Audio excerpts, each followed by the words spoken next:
having one hit on Friday night to come back out here on a gorgeous day here at Jimmy John's Field and get the bats rolling.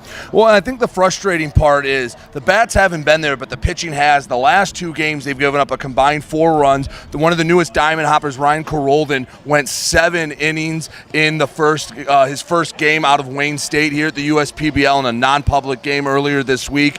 2-1 loss to the Unicorns, the 2-0 loss to the Mammoths last time out, and you know the pitching's there. You just have to be able to get the hitting to go with it. Yeah, Ryan Carolden had a great game. He could have went the whole distance on his first start and went 7 innings, didn't allow a run, but let that game get away on Thursday. And then Luke Drummond had a good game as well on Friday night. It's just that the offense wasn't there to back him up to make the game interesting and get it back to make the game back to where they wanted it to be. To tie it up or take the lead late in the game. But it's a brand new day, and looking to see here with Chris Kelly on the mound, getting his first start on the season. He has a lot to bring to the table. Hasn't allowed a run yet this season. So this is going to be a chance for him for the Hoppers to get back in the swing of things and get back in the win column here today, if they're able to do so, to snap out of the skid that they're in. Well, Alex, it's a beautiful day for baseball. Anything else that the fans at home should be watching for in this Sunday afternoon matchup? Looking forward to the rematch here on from Friday's game. We'll see how Alex Manassa does in his USPBL debut, and we'll see how the Hoppers are able to respond, see if they can get out of the slump, and see if the Mammoths can stay hot. He's Alex Johnson. I'm Brady Beaton, and you will have the Eastside Diamond Hoppers and the Westside Woolly Mammoths coming up next here on the USPBL Network.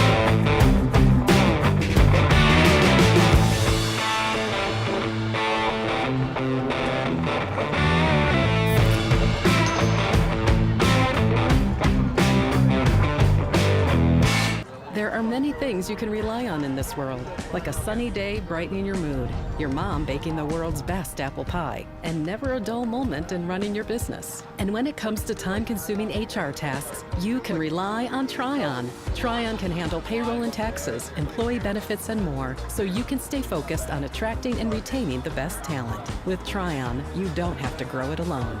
Visit RelyOnTryon.com. You can always rely on Tryon.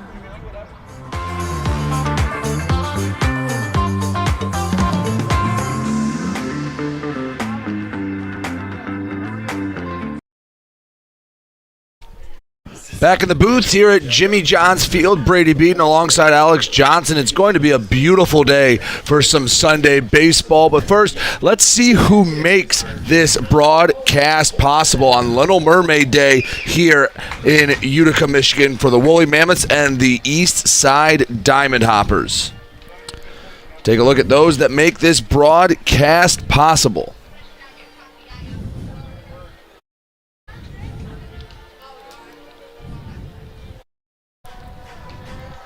Ascension,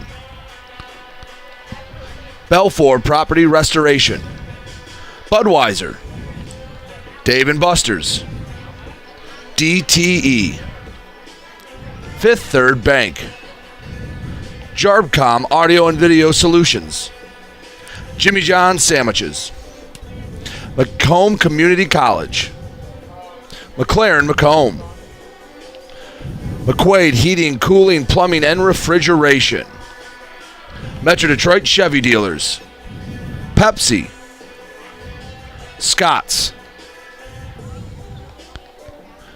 United Wholesale Mortgage.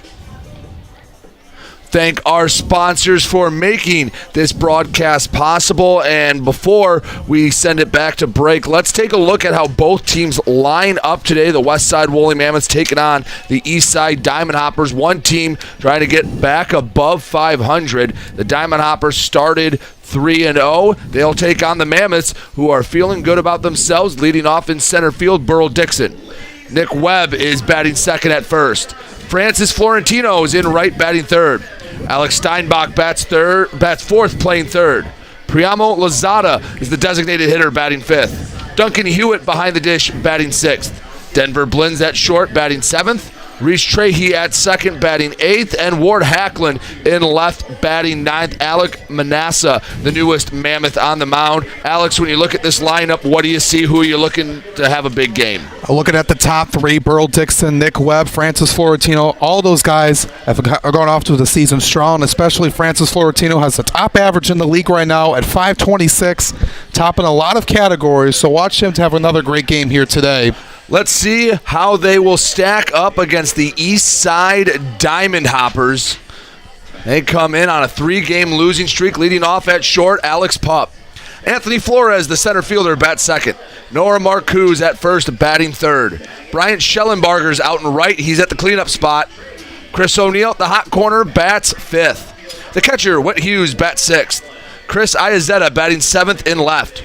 Todd Maddox, the DH today, batting 8th, and Chandler Dunn at second base, rounding out the Diamond Hopper lineup. Chris Kelly on the bump. Alex, same question. You look at this Diamond Hopper lineup. Who needs to get the bats going to get the Diamond Hoppers off this 3-game losing streak? Well, Alex Pupp had the lone hit on Friday's game and looking to rematch here today. Looking at the middle part of the order, Noah Marcoux, Brian Schellenbarger, and all those guys look at the step up here today and try to get back in the win column. All right, we will have the Westside Woolly Mammoths and the Eastside Diamond Hoppers when we come back. A beautiful Sunday for baseball here on the USPBL Network.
Jimmy John's Field is the perfect venue for birthday parties, summer picnics, company outings, and provides the best entertainment in Metro Detroit with great baseball all summer long.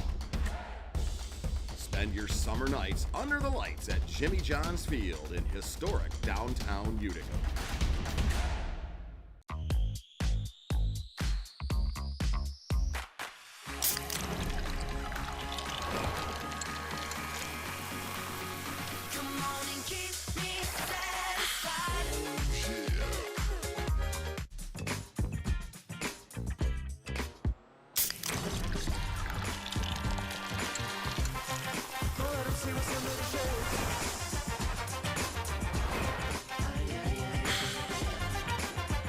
Slide into a new home. Work with a local mortgage pro who works for you. Get a cheaper, faster, easier home loan. Find a mortgage broker near you today at findamortgagebroker.com. There are things you can rely on in this world, like your dog being happy to see you, coffee getting you through the day, and the government changing business regulations. And when it comes to navigating those regulations, you can rely on Tryon and its team of attorneys. Tryon can also tackle time-consuming HR tasks like payroll and employee benefits, so you can stay focused on growing your business. With Tryon, you don't have to grow it alone. Visit RelyOnTryon.com. You can always rely on Tryon.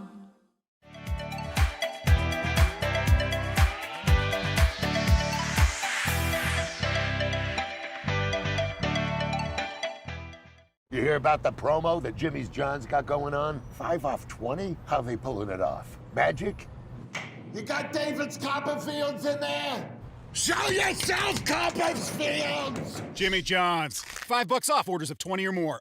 What are the odds that we're neighbors, we've known each other our whole lives, and both tear the exact same things in this exact same knee? So an ACL tear is an injury to the main stabilizing structure of the knee. You want a good team around you because then you know that what you're doing is going to help you in the long run. My message to everyone who's helped me, thank you so much because you guys helped me progress so much. Also hearing it from a friend that's went through the exact same thing, I think sort of helps that know that there's a bright side at the end.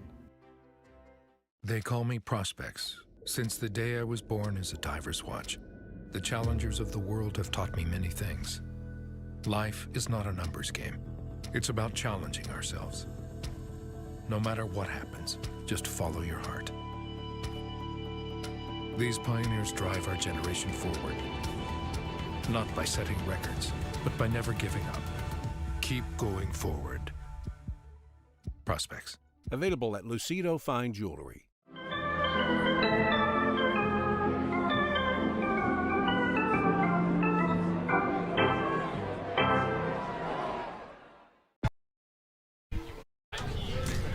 Welcome in to Jimmy John's Field for this Sunday afternoon contest between the Westside Woolly Mammoths and the Eastside Diamond Hoppers. Brady Beaton alongside Alex Johnson. Talked a lot in the pregame about how these two teams, different points right now. The Mammoths, slow start, heating up. The Diamond Hoppers went out quickly out of the gate. They've slowed down. Alex, will both sides keep going, or will we see maybe a little bit of a regression to the mean? Well, we'll see here. Well, both these teams now coming in 500 mentioned. Both teams on opposite ends to start the season. The Hoppers came out strong. The Mammoths came out slow, but both teams back at 500. We'll see. It's going to be interesting to see how the Hoppers respond, and they'll try to get out of this little slump that they're in right now. The Mammoths, they're trying to stay hot here. So I'm looking forward to see if the Hoppers are able to get out of this, able to cool off the Mammoths here this afternoon. Well, one thing that stayed strong for the Diamond Hoppers, even through this short losing streak, has been their pitching. And Chris Kelly on the mound will take a look at the pitcher comparison sponsored by Ascension. As I mentioned, Chris Kelly, just 3 innings pitched, giving up a couple hits, no runs allowed, and a new arm for the Westside Woolly Mammoths, Alex Manassa. Alex, what can you tell us about Alex Manassa? He's a new guy, but he's got quite the track record. Yeah, he does. Coming in from Farmington, Michigan, guy local around here. Started out his collegiate career out at Jackson Community College. Was a 11th round draft pick by the Pittsburgh Pirates in 2017. Was in their farm system for a few seasons, and also played in Independent League and the Winnipeg. So he's looking to get back on track, getting his first start. Had a chance to talk with him today. Feels really good being here. Very excited to be here and getting to see what he can do here when he steps on the mound here today. First start of the season for Chris Kelly. In a short sample size, he's been solid for the Diamond Hoppers now, asking to likely more than double his inning pitch total. Yeah, and we're going to see how he does in his first start. It's kind of different, coming in from relief because you're only in for a short amount of time. But now we'll see how Coach Ryan Cockey has him out here for a few innings to see what he has to bring to the table. Has a sinker, a knuckle curveball, and a changeup. A lot he can bring to the table and try to keep the Mammoths batters off balance. It'll be Burl Dixon, Nick Webb, and Francis Florentino to lead us off here in the top of the first, as a lot of the young fans coming off the field. The Diamond Hoppers struggling. Let's go over to the three-dimensional services defensive lineup. Alex, go over to you. Oh, we'll take a look at it here, Brady. Looking at the outfield for the Hoppers, you got Chris Iazetta and left, Anthony Flores, who's been strong over the last few games out in center, Brian Schellenberger out in right. Looking at the infield now, Chris O'Neill over at the hot corner again here today. Alex Pup, who made a spectacular play late in the game on Friday night with his glove. He's at short. Chandler Dunn over at second. Noah Marcoux at first. And behind the dish for Chris Kelly today is Whit Hughes, who's in the lineup for the first time this weekend. Diamond Hoppers defense has been fairly solid. It's helped their pitching. Again, the problem for the Diamond Hoppers has been just getting the bat on the ball. Their defense and pitching have been exactly where you want it to be early in the season. Yeah, like I mentioned, coming into today, only hitting 172 on this season. They're opposing their hitters to just 213, but they want to be able to get the bats going. Like I mentioned, only the lone hit in the last game. You want to be able to keep that up and try to get runners on base. They struggled at times with runners in scoring position, had a lot of chances, late in the game to get on the board or to tie it back up late, but they were not able to. But it's a brand new day. It's the sun's out. They're looking forward to get back into the swing of things and get back in the win column. There's Chris Kelly, the 6'5" right-handed pitcher out of West Nyack, New York. One of the many tall pitchers the Diamond Hoppers have. It's almost a height requirement. See a lot of 6'4", 6'5" in the bullpen for the Diamond Hoppers, but Kelly gets the start, and Burl Dixon saunters into the left-handed batting box to get us underway. And Burl Dixon, he did really well in the last game. It was 0 for 3, though, on Friday, but he made some great plays defensively. He also had another diving catch the last Saturday against the Unicorns. Very toolsy player. And off to a hot start at the plate, hitting over 350. 1-0. Kelly into the abbreviated windup. Tapper back to the mound. Kelly fields his position, throws to first, and Dixon quietly away to start off the top of the first. You got to make that play quickly, which they were able to with that speed of Dixon, but it just took a hop into the glove of Kelly and no problem for the routine play. Bring up Nick Webb. Second lefty in the order for the Westside Woolly Mammoths. Webb was 0 of 4 on Friday night. The game before that, against the Beavers, had a triple and a 3 RBI game on Tuesday against the Beavers. First pitch, a called strike. Spent his time at LSU. 0-2 to the LSU product, Nick Webb. Chris Kelly looking in. The windup, the 0-2. Ground ball right side. Dunn fields it on the outfield grass. Easy flip to Marcoux over at first, and it's 2 up, 2 down for the Mammoths in the top of the first. And this is going to be crucial if the Hoppers are able to get out of this first inning without any runs, because the last time they played them, the Mammoths got on the board early and they never looked back. So you want to be able to start out strong, because it sets the tone of what's going to happen the rest of the way. Chris Kelly cruising through the first 2 batters. First pitch misses to Francis Florentino. He'll come with the 3-pitch mix, sinker, a knuckle curve, and a changeup. So everything he throws is going to have some sort of movement, diving action. Yeah, it makes him stand out than the other pitchers we've seen so far in this league. Wave and a miss from Florentino, the knuckle curve. Had him out on his front foot, 1-1. Yeah, Florentino's going to be tough to stop, at the plate. Hitting over 500 here at this early stages of this season. Next pitch to Florentino, low and in. Florentino, a dangerous bat. As Alex mentioned, he can start a 2-out rally. He can find a gap. Heck, he's in scoring position from home plate. He got the scoring going with the RBI single in the first inning back on Friday. High chopper to the left side. O'Neill fields it, throws to first, and easily retired Francis Florentino. Chris Kelly has a pretty smooth top of the first. Mammoths go down in order, 1, 2, 3. We head to the bottom of the first, still scoreless. You're watching the USPBL Network. At Ascension, Michigan, we're committed to being your first choice for healthcare. Our nationally recognized heart program is the leader throughout Michigan in minimally invasive heart valve procedures. For joint replacement, spine, and cancer care, patients choose our specialists for advanced care and treatment. And we also excel in the things that can't be measured. Listening more closely, caring more compassionately.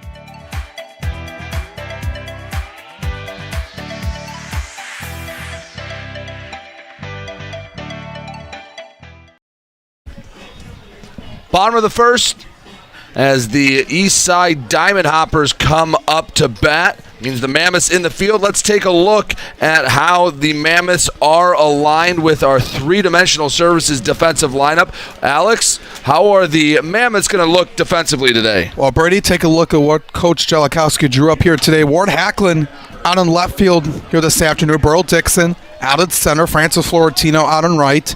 And then in the infield, Alex Steinbach over at third. Denver Blinn over at short. Reese Trahey made some nice plays on Friday night. He's back at second. Nick Webb over at first base here today. And behind the dish for Alex Manassa is Duncan Hewitt, who was the DH on Friday night. The USPBL debut for Alex Manassa. The righty, first pitch misses for ball one. Manassa will come at you with really 3.5 pitches. He'll throw a 2 and a 4-seam fastball, a slider, and a changeup. First batter he faces Alex Pup. Coming back home for him today, we mentioned being from around the area. 2-0, taken the other way. That's diving, but not in time. Florentino on it all the way, makes the play, and Pup lines out for out number one. Yeah, and that's something that they had on Friday, Brady. When I talked with Coach Ryan Cockey, he was looking back, on Friday night. They had a lot of good hit balls. They were just hit right at the outfielders, and it's just quality at bats like that. They've been doing that. We just want to be able to find ways to get one through and get runners on. Only one hit for the Diamond Hoppers back on Friday in their last game. 1-0 to Anthony Flores. Alex Manassa, the 6'4" righty out of Farmington, Michigan. Ground ball, right side of the infield. Did it hit Flores, I believe? Oh, no, it hit the catcher.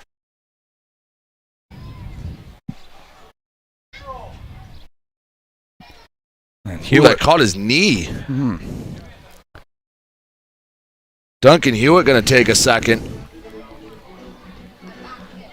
Maybe more than anything, just stings. Hit him right in the knee part of the shin guard. Yeah, looks like he's okay. He was just able to walk it off. No. Hewitt back in his stance. Anthony Flores in the box. Nobody on, one away, scoreless in the bottom of the first. Wave and a miss. Elongated swing as Manassa came with the changeup. Ball and 2 strikes. 1-2. Half-hearted hack for strike 3.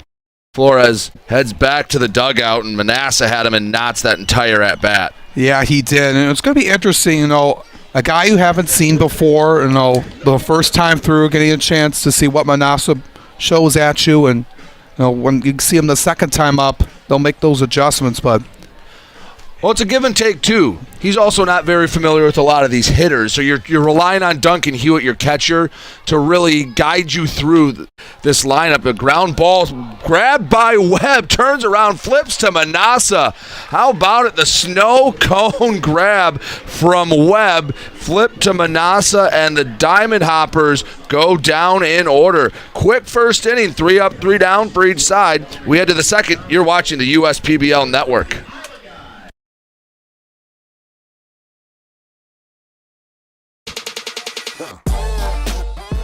Check your checking. If your account doesn't get you pumped, amped, or geeked, make the switch to Genius Checking from Genesis Credit Union. It's just genius.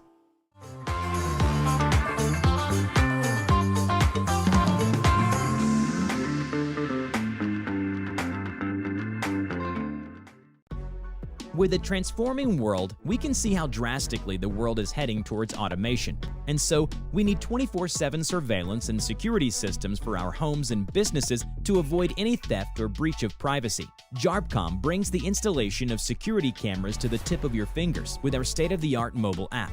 JARBCOM also provides surveillance monitoring of your entire property with flexible options that offer a dependable solution to be scaled to fit any domestic or commercial need. Contact JARPCOM today for a free estimate at 800-369-0374 or look us up on the web at jarpcom.com. Quick first inning. Each side sent 3 batters to the plate. They all went back to the dugout. But, Alex, we saw a couple of nice plays defensively, especially the ending ground out when it was Nick Webb that made the reaching out snow cone catch to end the inning. Yeah, I was not really looking at that play, which also makes it extra difficult, but he had Manasso right there to step on the bag and get Marcoux out, and those are the kind of plays that stand out. And hustling for it, had a chance and he was able to get him out, and those are the kind of hustles plays you like to see from the Mammoths. They made some stellar plays defensively on Friday and keeping the Hoppers off on the base path to start out a 2-out rally. But we'll see how Chris Kelly comes back out here, and it was a quick inning of work. Feeling really comfortable right now. Mammoths trying to figure out Chris Kelly early on in this game. It will be Alex Steinbach, Priamo Lozada, Duncan Hewitt, 4, 5, 6 in the Mammoths order.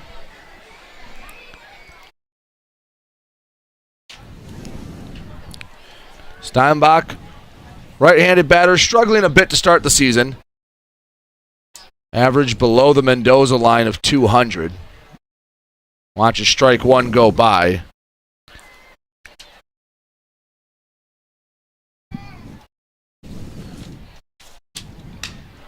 Jam shot right side and done. Just goes back to the outfield grass, brings it in for out number 1. Kelly induces weak contact, and it's one away in the Mammoth half of the second. Yeah, pulled him in, and it was a hard hit off the bat. Steinbach was just done, able to get underneath it to make the routine play, and Kelly able to keep in control. Priamo Lozada up to bat. Pitch from Kelly, low and away, ball 1. Lozada, the designated hitter today. He was at first base on Friday. He had a 1-for-3 outing. Shot into the right center gap. That's tailing. That's down. That could be extra bases. Gets by Flores. Lozada around first. He will stroll into second. He barreled that one up. He beats his chest. He's excited. Runner on second with only 1 away. Yeah, he found that right center field gap, and it was trouble, and Flores had a hard time getting it down as it went by him. He was trying to get after it. Took a tough route. That ball just kept tailing. That had a lot of spin to it. That tailed more than you'll see. And I think it threw Flores off a bit. Yeah, I was just wondering where that was going to go, and then that ball was going in the other direction, and Lozada able to stand up easily at second base. And now, with Duncan Hewitt stepping up, a chance here with a runner in scoring position, only 1 out.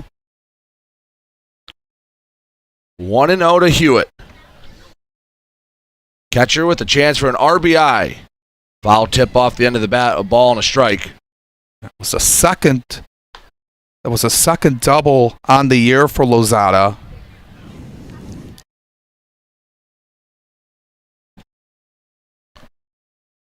Kelly comes set.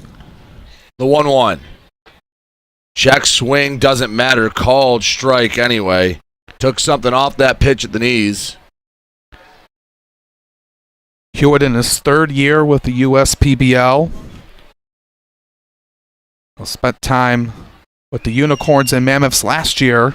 1-2 misses, 2-2. Runner on second, 1 away. We're in the top of the second inning. Still scoreless. The Mammoths threatening after the Priamo Lozada 1-out double. Kelly working from the stretch, the 2-2.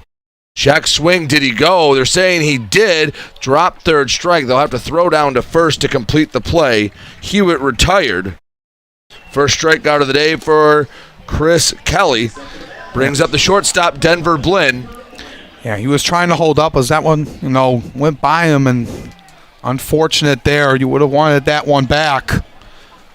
I don't think he realized it was that they said he broke the plane. If he hustles down right away, if he realizes it is strike 3 called, he might beat it out. I don't even think Whit Hughes knew it was strike 3 at first. Fastball dots the low outside corner to Denver Blinn. I just want to be able to have the communication, know what the count is. The 0-1 in the dirt, 1-1. Zada's been on second for a while since that since that 1-out double. Runs came at a premium when these two matched up on Friday. Kelly settles in, the pitch. Swing and a miss. Big cut. 1 ball, 2 strikes. Blinn got the second run on Friday with the bases loaded walk in the 4th inning. Looking for an RBI knock. It's a ground ball to the left side. Coming from Indiana Wesleyan University, a talented school down in the NAIA. Hit nearly 400 in college with 25 home runs during his tenure and his junior and senior season, rather. Spent 3 years. 1-2, just misses. Hughes tried to sell it. Bit too low with the knuckle curve.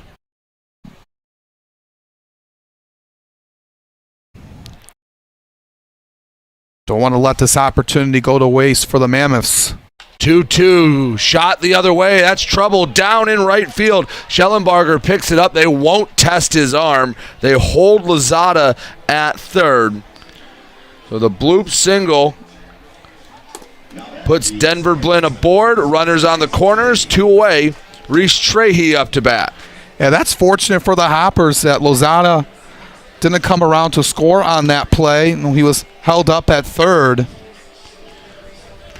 Because usually with 2 outs, runners go on anything. You don't have to worry about waiting back and see if he catches it or not. Schellenbarger had a good read on it. I don't know. He was playing in a bit. I don't know if that affected Taylor Jelenkowski's decision to hold at third. Reese Trahey up to bat. Chance to make this all a moot point if he can get a base knock. 0-1. Fastball in the dirt, 1-1. Yeah, Trahey started out the season 4 of 17. And was 0 for 4 on Friday, but did make a sliding catch in the middle of the game on Friday that ended the inning. Ground ball snagged by Kelly. Pitcher will flip it to Marcoux at first. 2 runners get aboard for the Mammoths. Can't do anything with them as Kelly gets the ground ball when he needs it. We head to the bottom of the second. Still looking for the game's first run. You're watching the USPBL Network. You dreamed of starting a company, not an HR department, but your business has grown fast, and so have the complexities of payroll and taxes, benefits administration, and other HR functions. That's why your business needs a professional employer organization like Tryon Solutions. Tryon provides businesses of all sizes access to top-tier healthcare and employee benefit plans. With Tryon, you don't have to grow it alone. Visit RelyOnTryon.com. You can always rely on Tryon. One thing that makes Detroit Mercy unique and different from other universities is that the faculty truly care about you and they're always there to help. Whether it's asking questions after class or going into the office hours, they're always there to lend a hand and really make you feel at home. People are here to work together, and whether you have a question or you're discussing topics within the class, you can go up to your professor and they know your name. They're just willing to help you become a better overall student. Detroit Mercy. Build a boundless future.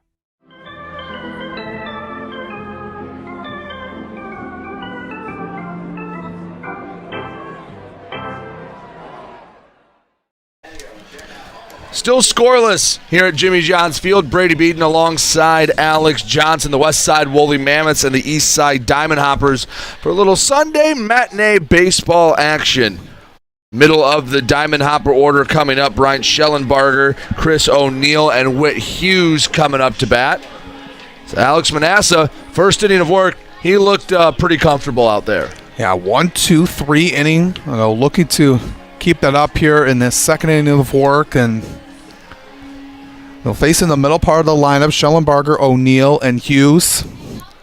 This is the toughest part of the order for the Hoppers.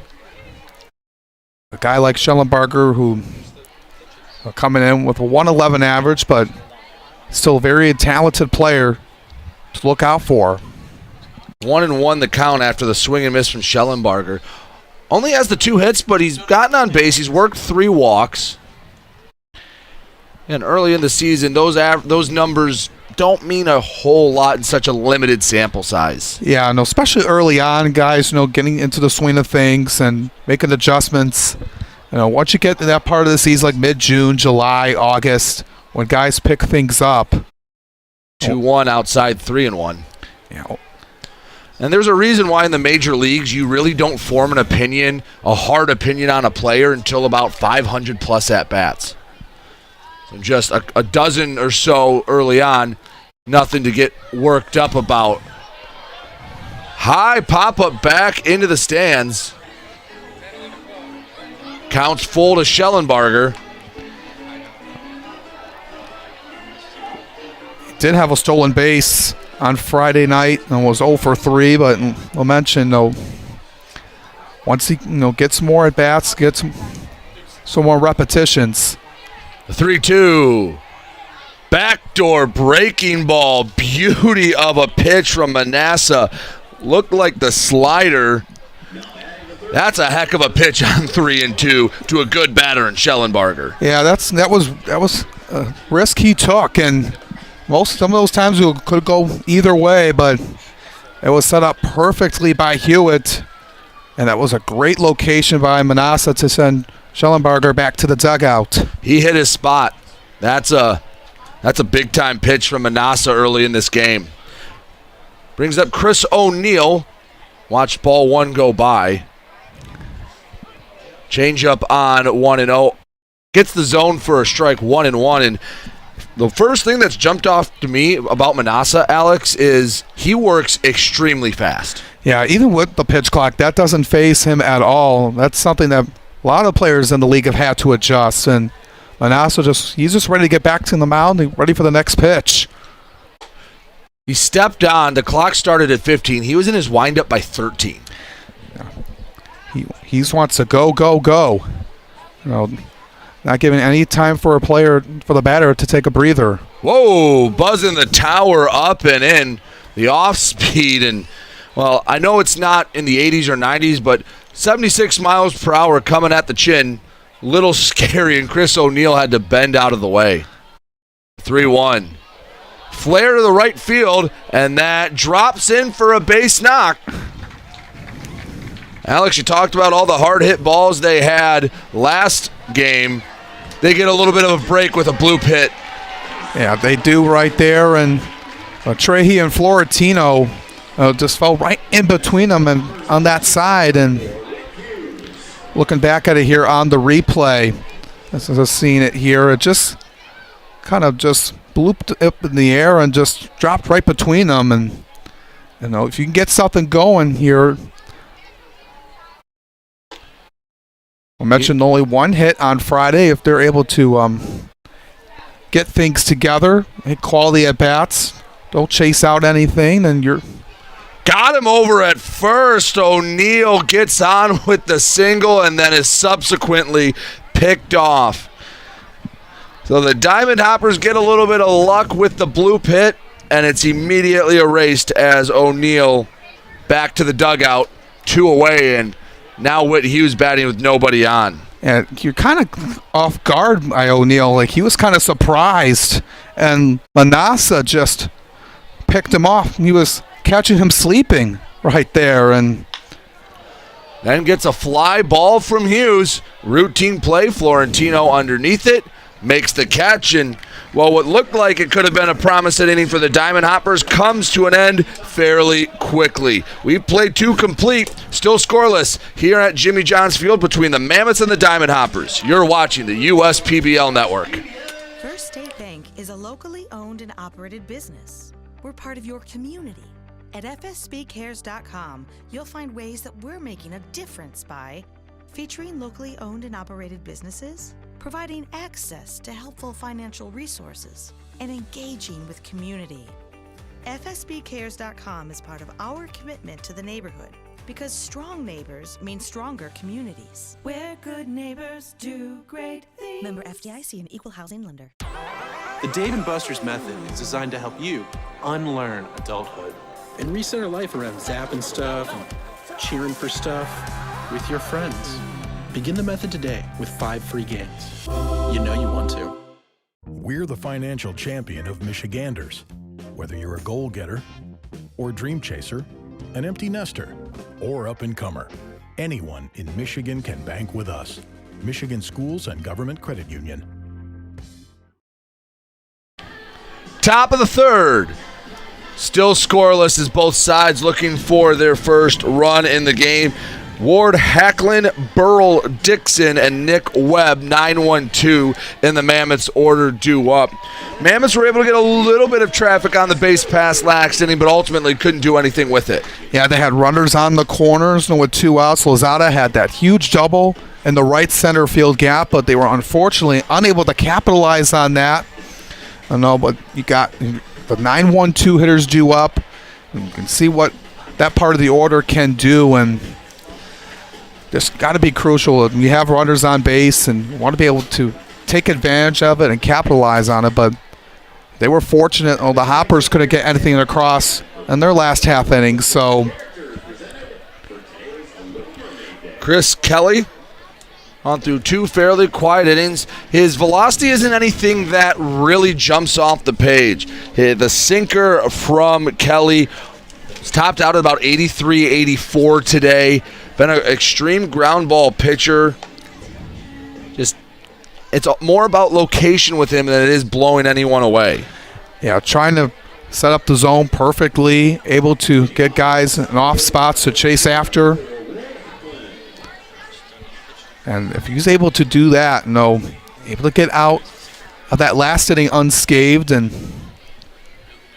be facing the part of the order after Ward Hacklin steps in here. No, he did not play on Friday. Check swing, foul ball. Hacklin coming from Columbia International University down in South Carolina, another NAIA school. 1 for 7 to start the season. The 0-1, shot to right field, going back. Schellenbarger settles under it, step from the track. Hacklin gave it a ride. Schellenbarger played it well. Yeah. Leadoff man away in the third. Yeah, like I mentioned, Hacklin, he had a good swing on it. But Schellenbarger able to time it up perfectly. Well, it's not like it's a sunny day, but it's not like in your eyes out there. So Schellenbarger was able to read underneath it and take a few steps back, almost at the warning track, and able to make the routine play.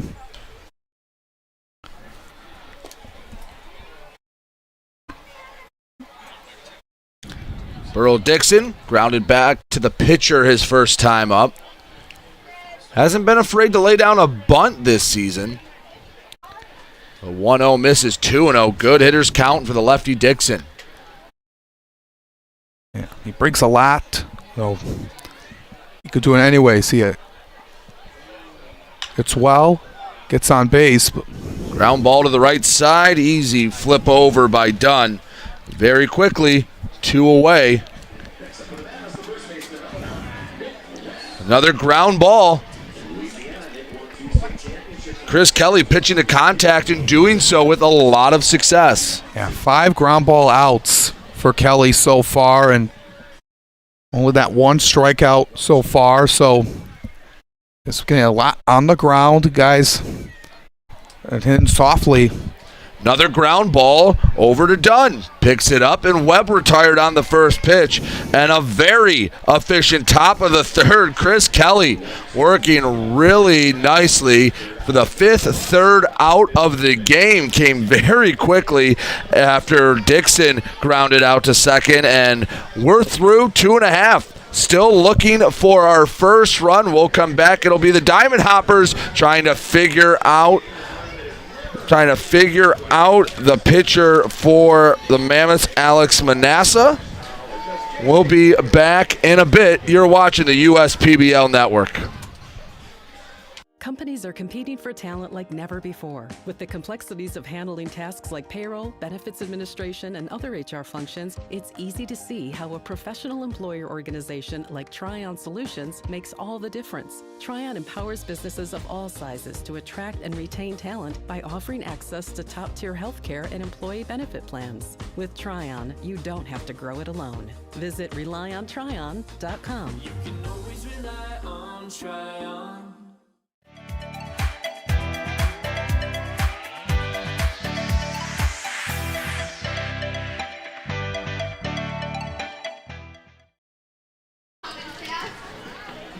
Bottom of the third, 0-0, all tied up between the Westside Woolly Mammoths and the Eastside Diamond Hoppers.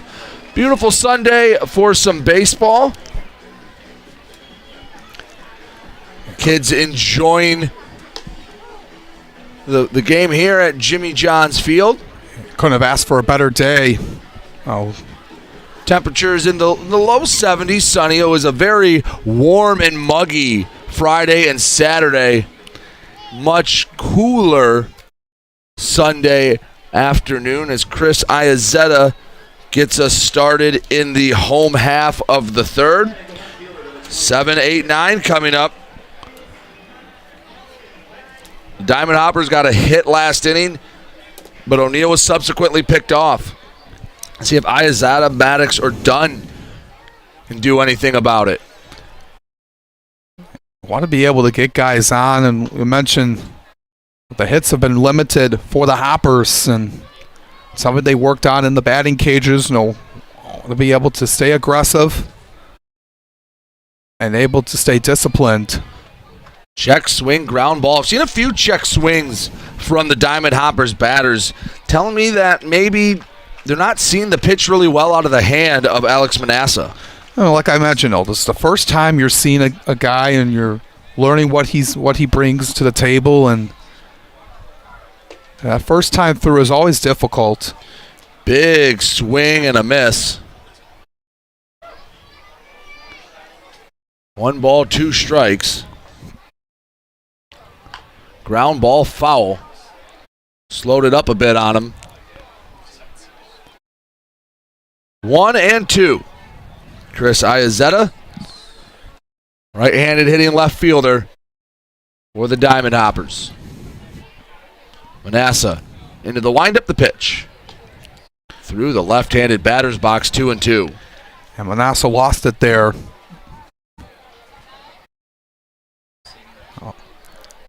Still even in the count, just stay composed. The 2-2, swing and a miss. Got it by him with the fastball. Yeah, got him swinging there. 3 strikeouts on the day for Manassas. Todd Maddox comes up to bat. Only 1 hit so far on the season.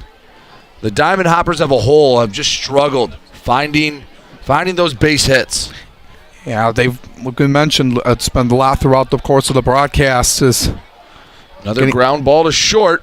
Blinn throws and easily gets Maddox. Quickly 2 away in the Diamond Hopper half of the third. And that's something they struggled on Friday. Finding the open gaps and just like we mentioned throughout the broadcast, they've been hitting. It's not like chasing pitches outside or just swinging at lazy fly balls. They're being aggressive and taking the right approaches, but it just hasn't gone their way.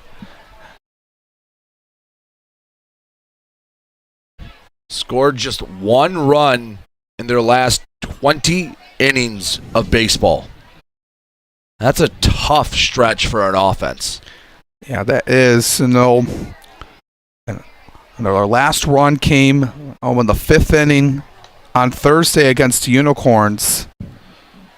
And they had 6 hits in that game. That was the game Ryan Kolodin went 7 innings and had 6 strikeouts. Fly ball left field.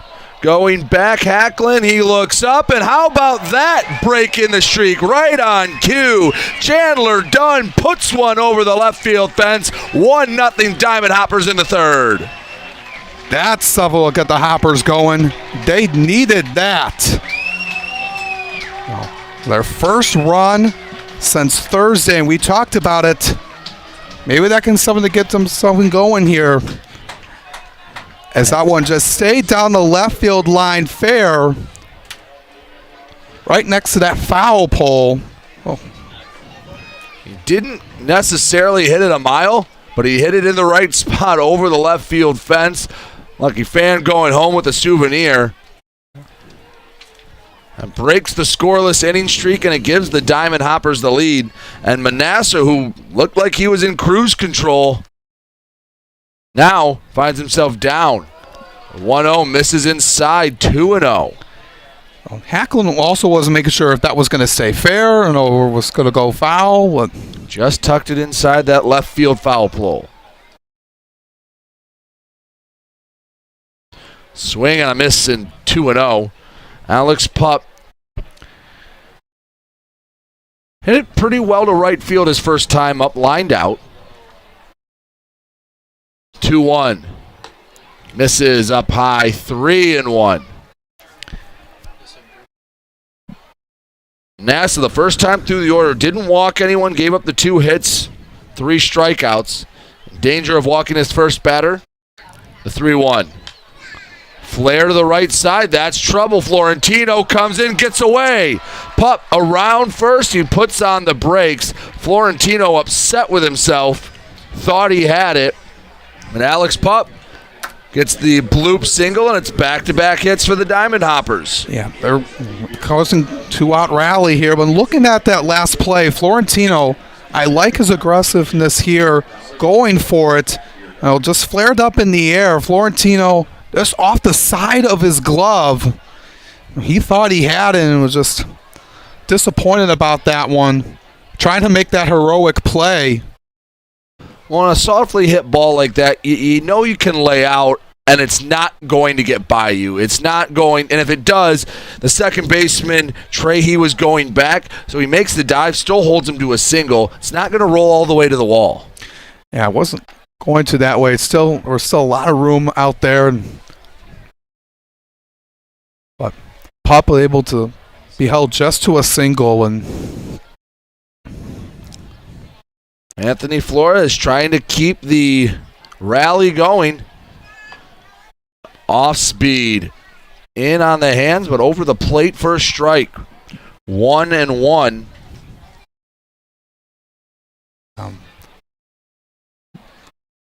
Working from the stretch. Manasseh settles in. Pup twitching over at first, the pitch. High fly ball, but foul down the left field line. Flores caught a barrel. It's a little too far out in front. Yeah, took a huge crack at it, but that one goes away foul. And Flores, Flores looking to continue to attack Manasseh, just trying to get back into it. He was cruising along, then the home run kind of phased him. Line drive center field. Dixon has a beat on it. Squeezes the mitt and ends the inning, but not before the Eastside Diamond Hoppers push across the first run with a Chandler Dunn, a home run to left. We head to the fourth. 1-0 Diamond Hoppers on top of the Mammoths. You're watching the USPBL Network.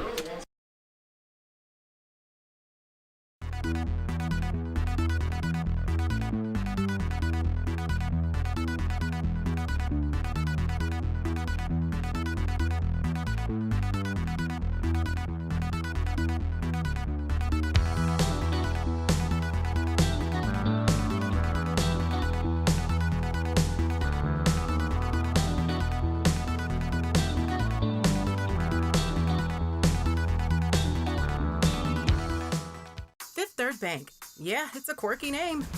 But here's the thing. 5/3 equals 166.7%. So we put 166.7% into everything we do. Like automatically getting you your paycheck up to 2 days early. Giving you well-deserved extra time to avoid overdraft fees.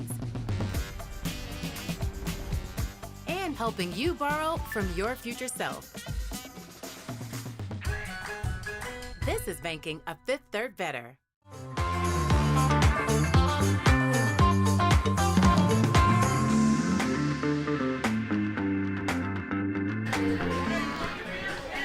Top of the fourth, and we finally have a run.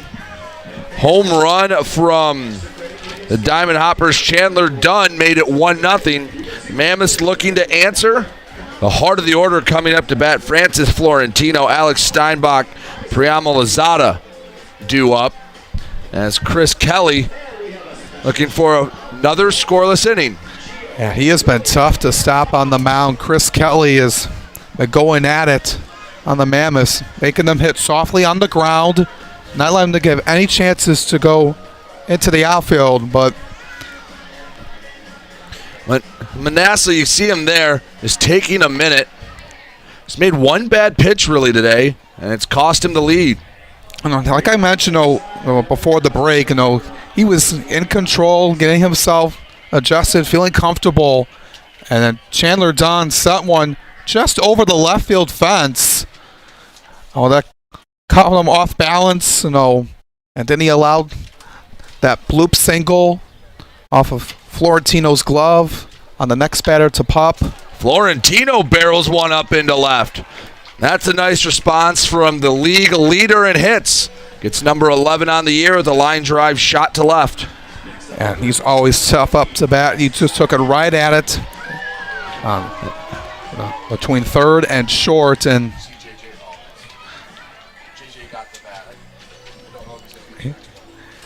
he's just having himself a season so far.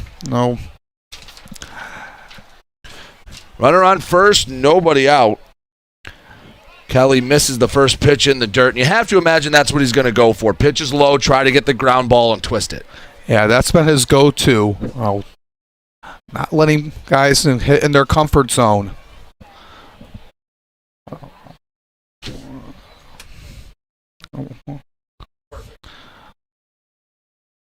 Swing and a foul straight back. That sinker action up high. 1 ball, 1 strike to Steinbach. Lined out to second his first time up. Good sizable distance at first by Florentino. He's going. Heading down to second. The throw from Hughes. The tag loses the ball. Think the throw got him. If Pup holds on, or Dunn holds on rather, I believe they would have gotten Florentino, but he gets the stolen base. He was edging to go, and then he just went at it. The throw by Hughes was good, just off the glove of Dunn and unable to get the tag. Florentino, was caught stealing in that first inning on Friday night, where the throw from Taj Porter was on the money. He gets it this time, takes the double play ball out of the equation. You're trying to rally back after that 2-out rally by the Hoppers. They got him on the board with that home run. And 1-2, there's the ground ball he needed. Throw over to first. Unfortunate for Kelly. Florentino stole second, took the double play out of the equation, as we have JJ the Bat Dog coming out, doing a great job. The best boy. He's presented by Michigan First Credit Union. He's always the star of the show. I don't care how many games I do, I'll always get excited when I see JJ. Yeah, absolutely. He does a lot of work, getting the balls in the bats, for the team, giving the umpires water. He does a lot for the USPBL. That's what the fans come out to see. Always gets one of the biggest cheers of the day. Pregame Lozada had a big cheer as he doubled into the right center gap last time. Takes a shot foul down the right field line. Quickly 0-2. Shot of the outfield. Trying to make him pull the opposite way. That huge gap in left center field. See the Cottonwood falling. Here's the swing and a miss. Throw down to third. The tag, not in time. Florentino swipes second, swipes third. He says, I'll do it myself as Lozado goes down swinging. Second punch out of the day for Kelly. Brings up Duncan Hewitt, the other strikeout victim at the hands of Chris Kelly. He's looking for a base knock. Try to score the runner from third. 1-0 Diamond Hoppers. We're in the top of the fourth. Yeah, Florentino was not able to advance to third on the ground ball, but he was able to get it that time. With 2 stolen bases here in this inning. Hoppers unfortunate to get to strike him out, throw him out. That's a gutsy steal of third. One of the old adages in baseball, never make the first or third out at third. Well, Florentino probably wasn't thinking about that, but with the strikeout, that was a bang-bang play. Almost ended the threat. Wave and a miss. The off-speed from Kelly looked like that knuckle curve that just dove under the bat of Hewitt. Yeah, keeps those hitters off balance with that knuckle curveball. We don't see that a lot these days, but right back at it with the curve. 1-2. Again, not great velocity from Kelly. Gets about low mid 80s. That knuckle curve at 71, it could feel like it takes a minute for that ball to get across the plate. Yeah, the batters are off timed by that and on how they approach and when it's the right time to swing. Wave and a miss. Dropped by Hughes, throws down to first. Hewitt goes down swinging for the second straight at bat. And despite the best efforts of Francis Florentino, the Mammoths held scoreless in the fourth. We head to the bottom of the inning. Still 1-0 Diamond Hoppers on the USPBL network. We build roads, bridges, wind farms, and pipelines, schools to skyscrapers. Our members create monuments. We operate. We're the operators and mechanics behind the advanced heavy machines that move Michigan forward. We maintain boilers and HVAC. Our members run the complex heating and cooling systems that we all depend on. Our training is second to none, and safety is our priority. We are Operating Engineers 324, and we keep Michigan running.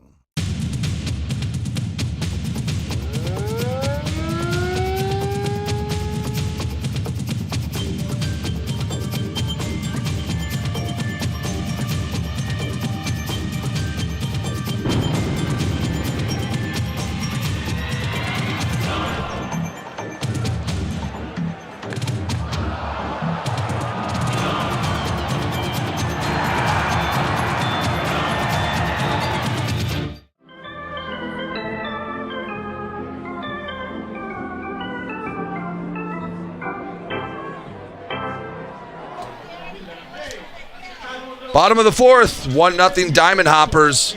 They lead the Westside Woolly Mammoths as the Hoppers come up to bat. They send up the heart of their order, 3-4-5. Noah Marcoe, Brian Schellenbarger, and Chris O'Neill. As Alex Manassa has been great outside of one pitch today. Yeah, he has, and that was that home run that stayed fair by Chandler Dunn. But nonetheless, he's done really well in his USPBL debut. Coming back into the Michigan area. Friends and family coming out to see him today. And we talked in the break. We talked in the break about how if that hit from Dunn goes to center field, it's a routine fly ball. But he was able to pull it, get it over the fence. But 315 down the line, almost 400 to dead center. And, it's 1-0 because of it. And able to just read the field, where to hit it at, and we'll mention how it's just a lot easier to hit it down the left field line than it is to center. 2-0 to Noah Marcoe. Called strike. That was a get-me-over pitch at 81.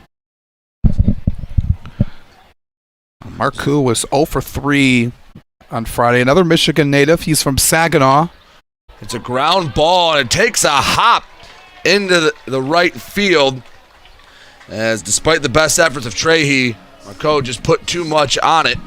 Leadoff single for the Diamond Hoppers. Yeah, that hop on that grass and into the dirt. It caught the lip. Yeah, it was so tough for Trahey to get to, and some of those things you can't control, and that's found its way through, and Leadoff man is on for the Hoppers. Ryan Schellenbarger struck out looking his first time up. Backdoor slider sent him away. First pitch misses 1-0.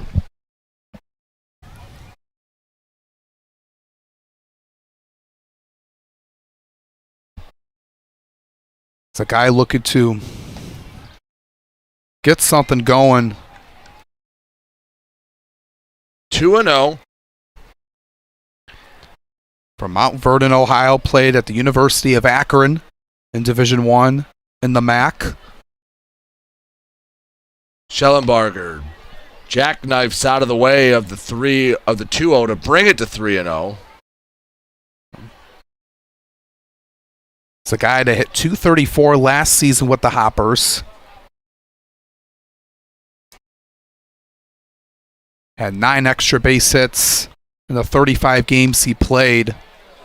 Generous strike call on 3-0. Yeah. I don't think Hewitt did many favors. He kind of he didn't stick it, and maybe made it look worse than it was, but I don't know, Alex. I thought that should have been ball 4. Yeah, I agree, but Hewitt able to make it look at it. Now got him in a 3-2 hole after that tip into the glove. 3 balls, 2 strikes. Runner on first, nobody out. 1-0 Diamond Hoppers. We are in the bottom of the 4th. Coming set Manasseh. Full count pitch. Shot left center. That's tailing away. That's in the gap. Splitting the outfielders around second to third. Marcoux being waved home. The relay to the plate. Not in time. Moving up to third. Schellenbarger the throw. Won't get him. The hook slide, and it's 2-0 Diamond Hoppers on the RBI double from Bryant Schellenbarger. Yeah, good base running by Noah Marcoux all the way from first base. Read that down perfectly. Coach Cockey was waving him home. Got it in there. And also Schellenbarger for advancing over to third on the throw. That's heads-up base running right there. That's a heads-up play, and that is huge for the Hoppers. You mentioned the base running. I like that Schellenbarger didn't stay right on second. He got a little bit of a lead off, and then when he saw the throw, didn't waste any time. He used his big frame, the hook slide to the third base, or the outfield side of third base.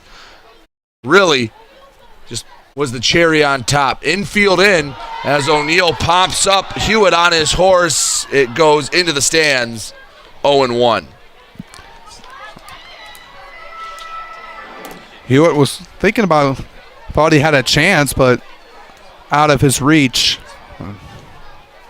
And Alex, I want to go back to a point you brought up in the first couple of innings, that they hadn't seen Manasseh before. Now, second time through the order. First 4 hitters, 3 hits. Maybe making those adjustments the second time through. Yeah, see. Fly ball left field. O'Neill crushed it. He'll admire it as it goes way out of here. 2-run shot. Chris O'Neill got every stitch of that one. 4-0 Diamond Hoppers. Yeah, he knew it was gone. He just stood there and just let that one go out. And he knew it was gone off the swing of the bat, and the Hoppers have opened this game up. Now, we mentioned coming in, only 1 hit on Friday night, took the time yesterday, to regroup, readjust, retool, and they're coming out on fire, Brady. Putting up a 3 spot here. And Taylor Jelenkowski coming out to the mound. I think that'll do it for Alex Manasseh. Well, Manasseh, good start to the day, not so good end of the day. Has back-to-back hits. And Manasseh did a decent job at first, but once they figured it out, it was extra base power. Gave up 2 home runs, gave up a couple singles in the double. We'll get a new pitcher on the bump for the Westside Woolly Mammoths. Yeah, we were mentioning about just before that O'Neill home run, the adjustments that the Hoppers made. The first time, Manasseh was in control. showing everything that he has in his arsenal. Then after seeing what he did, and the Hoppers took a moment to realize what they needed to do, and the adjustments they made, they paid off. And Manassa, not what he was looking for here. He did really well to start, and it's just the Hoppers were able to make those tweaks that he didn't have a response to. But with Manassa being chased, it brings up Bo Atkins, comes out of the Mammoths pen, and he's coming in for damage control, Alex. Yeah, he's looking to here. 3 runs already in this inning for the Hoppers. As well, Atkins coming in at 6'2", 195. He's from Riverton, Illinois. Played at Central Methodist University, another NAIA school, this time in Fayette, Missouri, in the Heart of America Conference. He's making his 4th appearance on the season in 4 1/3 innings of work, 5 hits, 2 earned runs, 8 strikeouts, and 4 walks. His last outing was on Tuesday against the Beavers, where he went 2 innings and allowed 3 runs. 2 of them were earned, and 4 strikeouts and 14 batters faced. He spent time last season with the Mammoths in 11 appearances and 3 starts. So he's another veteran in Coach Jelekowski's rotation.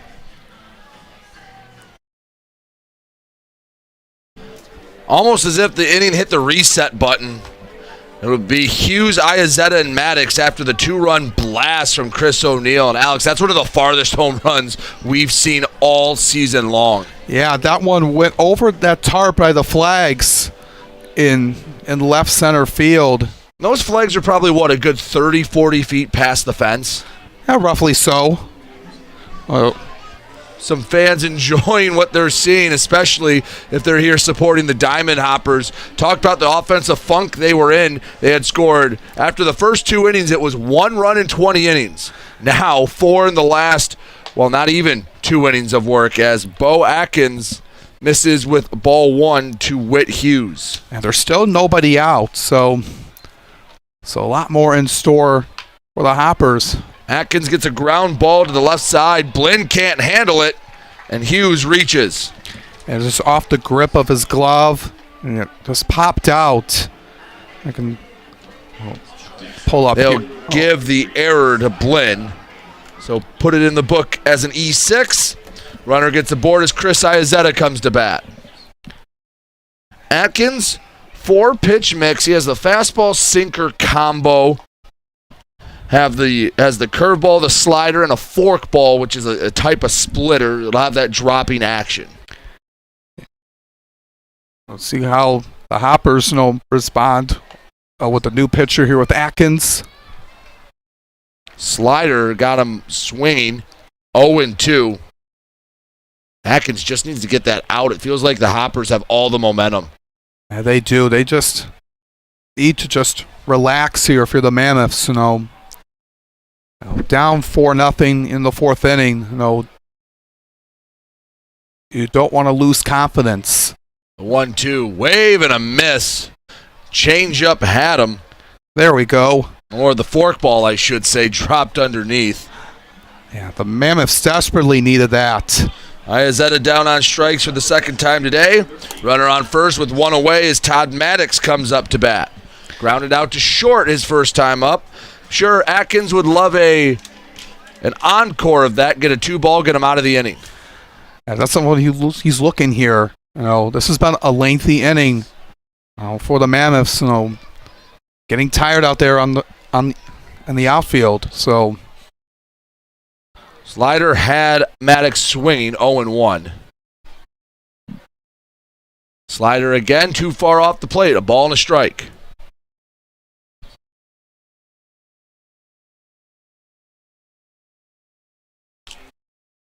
Hughes off of first. He reached on the error. Pitch on the inside corner. I think he took maybe a little bit off. Only at 79 miles an hour. Didn't have a lot of movement.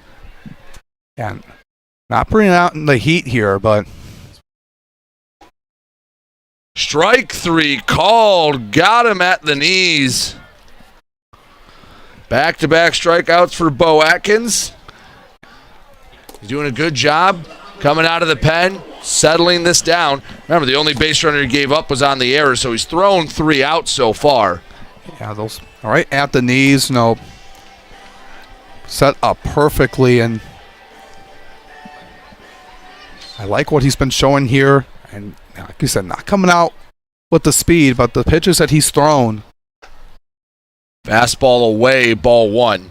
Chandler Dunn got the scoring started back in the 3rd, and well, it seems like he opened Pandora's box. They scored a run, and all the Diamond Hoppers said, oh, we can all start to hit now too, and it has been a barrage in the inning since. Yeah, they are really happy right now to get out of it, and they've been really wanting to find a way to get out of this dry spell that they've been in. I mentioned only 1 run in 20 innings, so we mentioned early on in the season, we mentioned hitting below 200 as a group. Already 6 hits here today through 3 2/3. The 1-2 fouled away. Dunn stays alive. Yeah, Dunn with that home run that just cleared the left field fence. He bats second. He's been the guy that's been near the top of the order. Coach Kaki put him in the 9th spot today. Will that catch him? No. He's able to get out of the way. 2-2. 2 balls, 2 strikes, 2 away. Runner on first. Bottom of the 4th. 4-0. Diamond Hoppers on top. Pitch doesn't make it to home plate. Count runs full. Good stop, though, by Hewitt to keep the runner where he is. And going back to, we done at the 9 spot, just trying to change things up for Coach Kaki, and it's worked out here. He's at the home run. 3-2, Hughes off with the pitch. Protective swing from Dunn, just able to make some contact. Yeah, 3 balls, 2 strikes, count remains. Yeah, you had to swing at that no matter what. Didn't want that one to go by to end the inning, so. Hughes off of first. Atkins delivers, misses, ball 4. Now a runner in scoring position with 2 away after the 2-out walk. Lineup turns over and Alex Pup up to bat. See if they can tack on some more. Then a long bottom of the 4th. Started off with 3 straight hits from Marcoux, Schellenbarger, and O'Neill. Netted 3 runs. First pitch to Pup on the hands, 1-0. And the 8th man to bat here in this inning, Brady.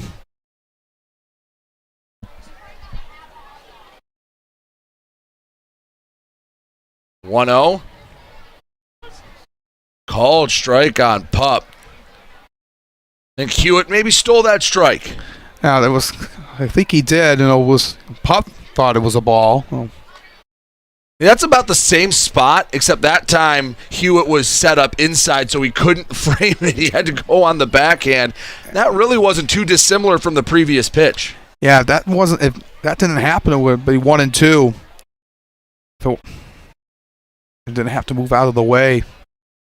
2-1. Over for a strike.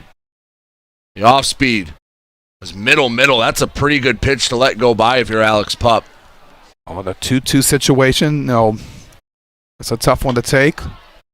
2-2 grounded foul. 2 balls, 2 strikes, 2 away, 2 runners on. Pup battling. Keep this bottom of the 4th alive. Add on to the 3 runs they've pushed across in this half inning. The 2-2. Swing and a miss. Picked out of the dirt by Hewitt. So Atkins strikes out the side, but 3 runs come in to score. No small part thanks to Chris O'Neill's mammoth blast over the left field wall. We've played 4. The Diamond Hoppers on top 4-0 here on the USPBL Network. There are things you can rely on in this world, like your dog being happy to see you, coffee getting you through the day, and the government changing business regulations. And when it comes to navigating those regulations, you can rely on Tryon and its team of attorneys. Tryon can also tackle time-consuming HR tasks like payroll and employee benefits, so you can stay focused on growing your business. With Tryon, you don't have to grow it alone. Visit RelyOnTryon.com. You can always rely on Tryon. Make your move with a quick and easy mortgage from Genesis Credit Union. We have mortgages to fit your life. Genesis Credit Union. Visit us today. What makes Detroit Mercy so unique is the fact that it's in the middle of Detroit, and especially with their service learning programs, you really get a chance to be a part of the community. Detroit Mercy. Build a boundless future.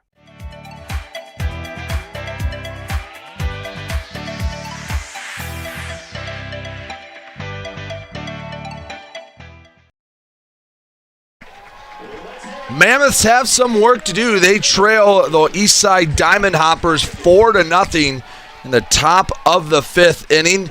Bottom third of the order coming up. Denver Blinn, Reese Trahey, and Ward Hacklin. Brady Beaton alongside Alex Johnson here on the USPBL Network. Sunday matinee baseball, and the Diamond Hoppers, well, they've looked ready to go in this last game of the weekend.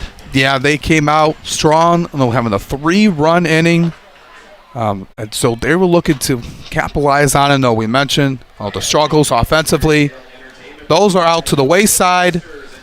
Now Chris Kelly, he's looking to continue his dominant performance on the hill so far.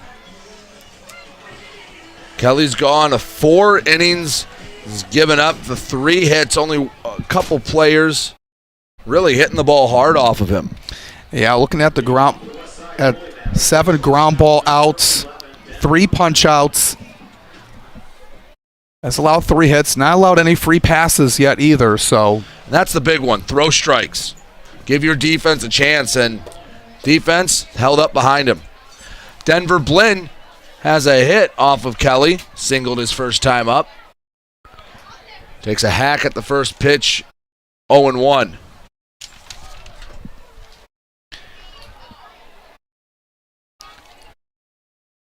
Blinn got on with a single his last time up back in the second. That pitch floats in at 65 miles an hour with the knuckle curve.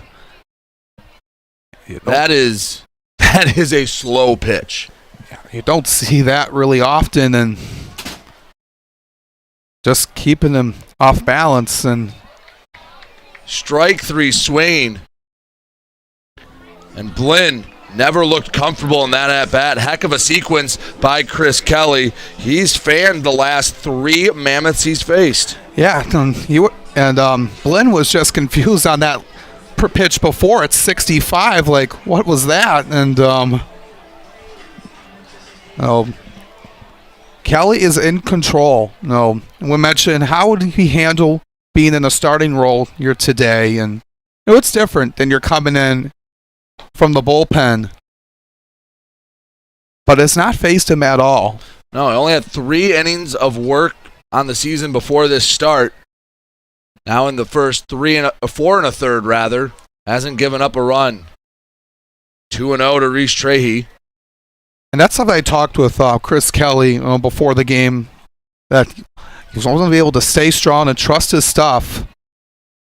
And then if things go off the bat, has a defense in behind him that he can trust, and they're strong and really tough to get out here. So, and again, there's nothing that Chris Kelly throws that makes you go, oh my goodness, did you see that? He just is locating his pitches really well and using what he has in his arsenal to his advantage. Yeah, accuracy is key with him.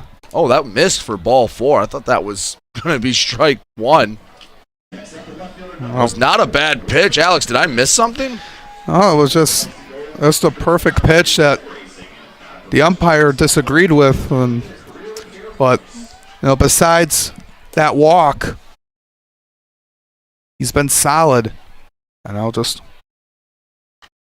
going to the Mammoths here, they need base runners, and they haven't really had an answer for Kelly. And they threatened last inning when Florentino singled and stole second and third. Besides that, outside of the Lozada double, hasn't been too much. Pitch gets away from Hughes, puts Trahey in scoring position with one away.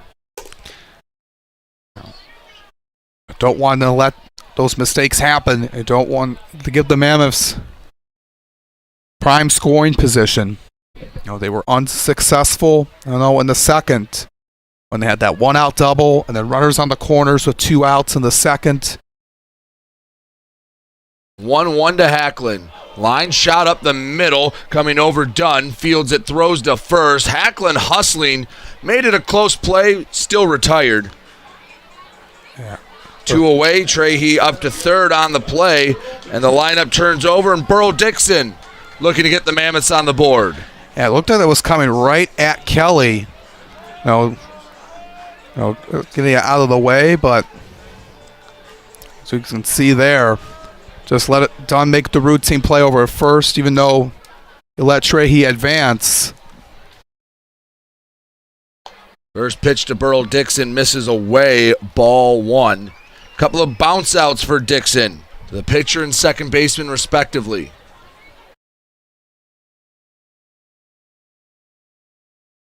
Two and 0. Chris Kelly's done a nice job with the top of the order.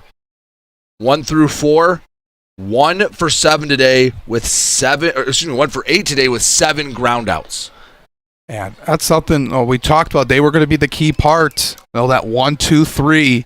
Those have been the dominant pieces for Coach Shilikowski's squad, and they've been held in check by Kelly. Keeping a guy like Dixon off the base paths can be so big. Keep that speed off and just worry about the man at the plate. 3-0. Over for a strike. At that inside corner. I think we have someone getting ready in the Diamond Hopper bullpen. 3-1. Check swing. Called strike. Believe it's going to be on the swing. That pitch was low and near the dirt. Yeah. 3-2.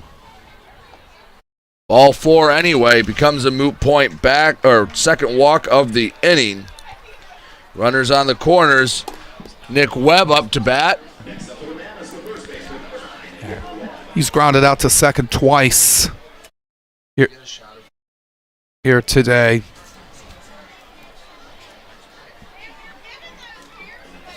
Webb's bounced out to the second baseman, Dunn, twice today. 0 for 6 in the series. Got off to a pretty hot start, but like you mentioned, Alex, struggling to see down in the bullpen. Looks like that is Russ warming up for the Diamond Hoppers. The 1-0. Inside 2-0, and all of a sudden Chris Kelly's lost the command after being so strong with it through 4 innings. I know, just had the walk and then the wild pitch, and then Trahey advancing, and now losing some composure here. Just got to be able to stay focused. Dixon off for second, the throw down, not in time. That's a stolen base for Dixon, wasn't particularly close. 2 runners out there for Nick Webb. If you can find a base hit, you can cut into this 4-0 Diamond Hopper lead. Yeah, just trying to get back into this game. They can get 2 runs here with 1 swing of the bat, and that's the 4th stolen bag by Dixon. Round ball to the right side, but it goes foul. 2-2 again, and a chance for Chris Kelly to get out of this jam. Runner on third, Reese Trahey. Runner on second, Burl Dixon. They both reached via the base on balls. Florentino would be next. Do not want to have to face him. Ground ball to the right side, should get him out of it. Dunn, sidearm flip to Marco, and that will retire the side in the Mammoth half of the fifth. Get a couple of runners in scoring position, but held off the board. We go to the bottom of the fifth, 4-0 Diamond Hoppers here on the USPBL Network. We're for people, the pioneers, the underdogs, the players, and the slow and steadies. We're for people, for who they are and who they could become. Yes, we're a bank, and some say our business is all about money, but that's an old idea. Because look past the money, and you'll see real human lives. We see it, because we're for people. Huntington, welcome. The Dave & Buster's method is designed to help you unlearn adulthood and discover the funner you hidden within you. The you that doesn't think about adult things and stuff. Ashley, I don't want to hear anything about your car registration when we're at Dave & Buster's. Okay. The you want to be. Let the Dave & Buster's method illuminate you. Begin the method today with 5 free games. You know you want to.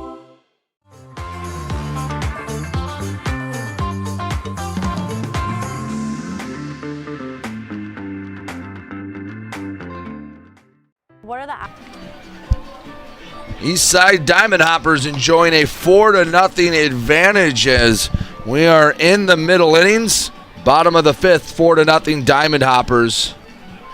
Bo Atkins back on the mound. Second inning of work in relief. Did a nice job coming out of the pen. Calmed the waters for the Mammoths last time. Yeah, after the 3 runs they got on off of Manasseh, Atkins kept the Hoppers in check to end the fourth with 3 strikeouts. The Mammoths in the last half inning. First pitch, pop up right side of the infield. Trahey easily brings it in for out number 1. 1 pitch, 1 away in the home half of the fifth. Yeah, I was saying the Mammoths, were not able to chip away at it, so they got to rely on this defense again to get out of this inning very quickly and keep the score where it is. Brings up Noah Marcoux. Singled, later came around to score. He led off last inning and was the impetus of this, the 3-run fourth. Yeah, he set the table, got on, and then everyone else came along for the ride.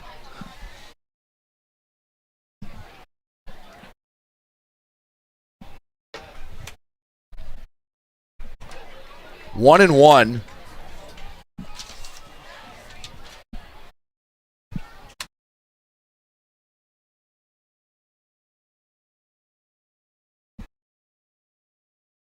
Marcoux. 2-1. Marcoux 1 for 2 on the day. Make it 2 for 3. Barreled it up. Hard hit single. That's a swing you're going to want to look back on. See what you did right. Yeah, he had a good grip on it with the bat. I just sent it down the center field line.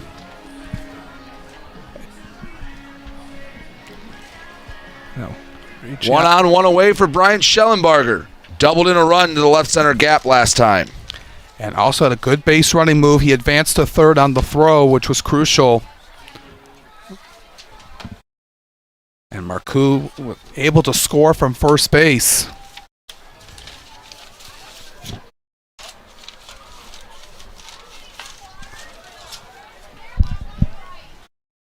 One ball, one strike.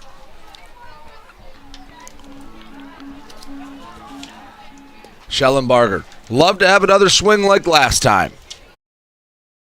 The 1-1. Wave and a miss. 1-2. Yeah, he took a big rip at that one. He's feeling good after that hit last time up. Yeah, he was. And Schellenbarger uses his 1 timeout. 1-2. Atkins struck out the side last inning, looking for number 4. Atkins set the pitch. Foul down the left field line.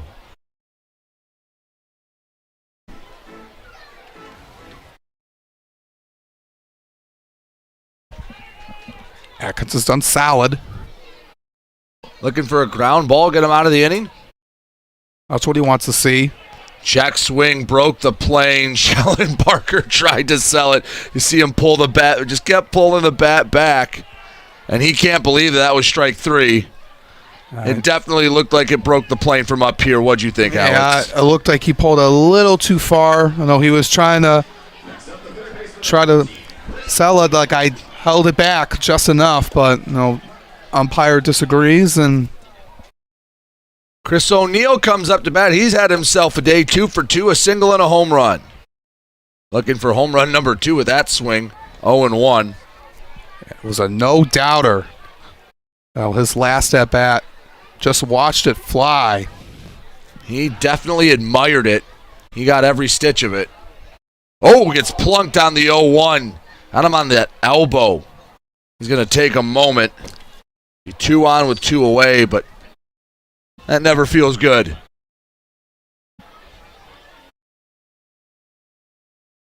Yeah, that one had to sting. Ryan Cockey making sure he's all right, and then he's taking his stroll over to first. Marcoux on second. O'Neill at first.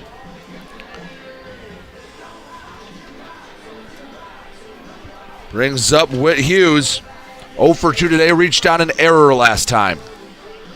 Yeah, that was just off the glove of Blinn on that play. That was a hard hit ball. Ground ball left side. Backhand knocked down by Steinbach. Throw across the diamond. Never had a chance. So Hughes reaches. Let's see how they score it. That would have been a tough play. Yeah, he was tough in the infield dirt way back, and just out of his glove, and then on the line. They give him a hit, and I agree with that. Yeah, that was a close. That was a tough play, even without the misplay. Check swing broke the plane for Chris Iazetta. 0-1, and the bases are loaded. Marcoux on third, O'Neill on second, Hughes on first. Atkins trying to dance out of danger. Misses 1-1.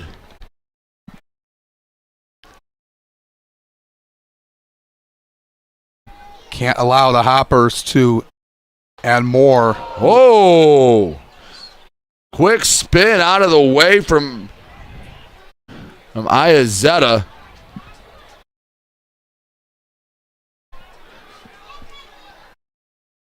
Two 2-1.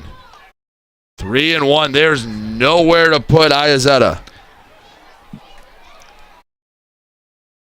Very fortunate about getting away out of that one. Ball 4, and Atkins walks in a run. Iazetta gets maybe his easiest RBI of the year. 5-0 Diamond Hoppers. And an inning that didn't look like it was going to be much of anything. A hit batter, a single, and a walk drives in a run. And Atkins just trying to get back to those 2 pitches that were the hit by pitch off of O'Neill, and then Iazetta that almost got him. Ball 1 misses away, 1-0. You try to shake that off, and the location might have been off.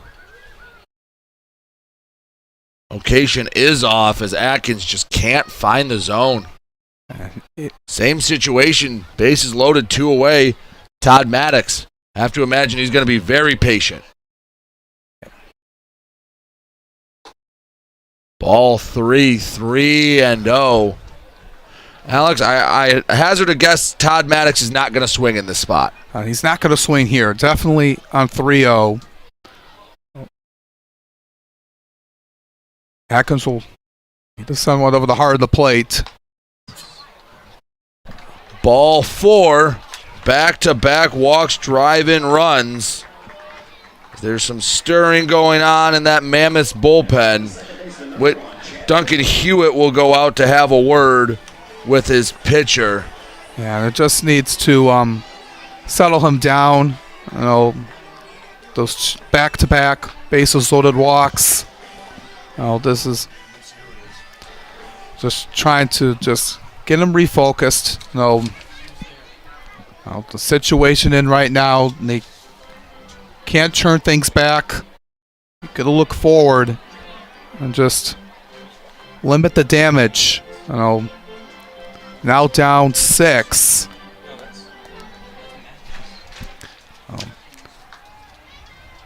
Not the spot you wanted to be in.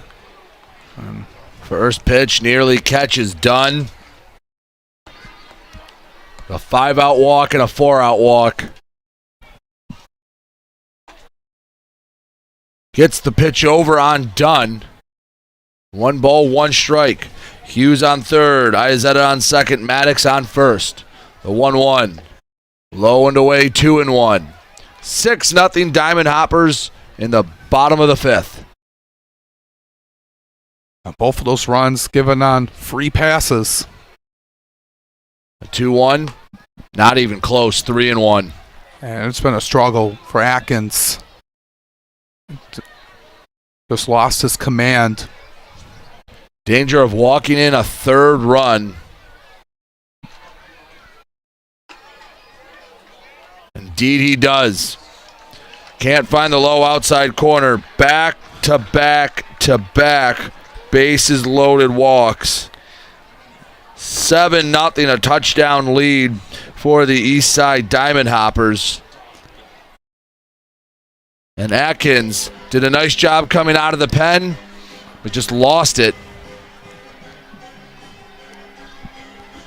And it looks like that will be the end of the day for Bo Atkins. Started off well, lost the command. Hit or walked 4 of the last 5 batters he faced. He's taken out with 2 away here in the 5th. Grant Pytel comes in to replace him. That's a long walk back to the dugout for Bo Atkins. Yeah, just not what he was looking for.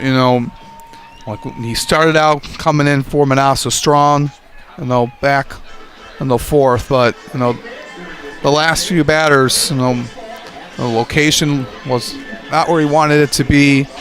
The back-to-back-to-back walks to drive in 3 runs.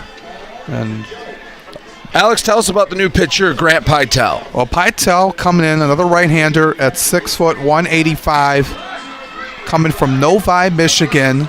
Another guy from around here. Comes in with a 4-seam fastball, slider, and a changeup, making only a 2nd appearance on the season. He hasn't pitched since Game 1 of the doubleheader against Unicorns back on May 27th. And he went 2 innings of work and allowed 2 earned runs, 2 strikeouts and a walk on 9 batters. He spent his time at Wabash Valley College, junior college in Mount Carmel, Illinois. Prepped at Novi High School.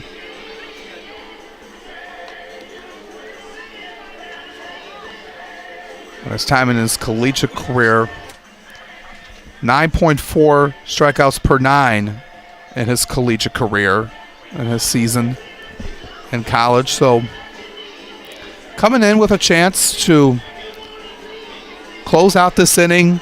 Mammoths, this is another long inning for them, and it just hasn't been their day right now, and you just try to move forward, try to stay positive. Being down 7 runs is not the situation they want to be in. But like I said, with a new pitcher, see if we can able to close this one out here. Is Alex Pup, the 9th batter, here to come up to the box here this inning. First pitch misses away from Pytel.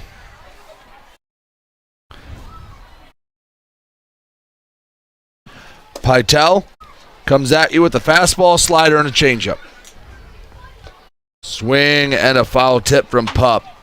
So the 4th inning sent 8 batters to the plate. The 5th sending 9.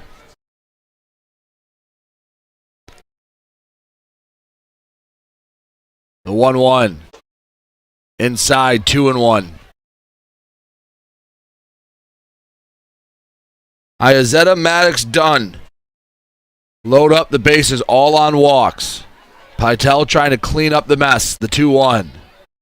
Gets to the backstop, and they will hold the runner at third. Iazetta. Short backstop here at Jimmy John's Field, and Ryan Cockey was being pretty cautious.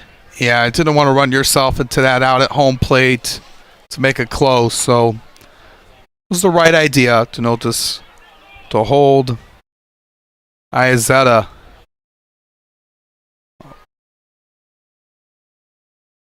The 3-1. Up the ladder too high. 4 straight bases loaded walks. 8-0. Diamond Hoppers on top.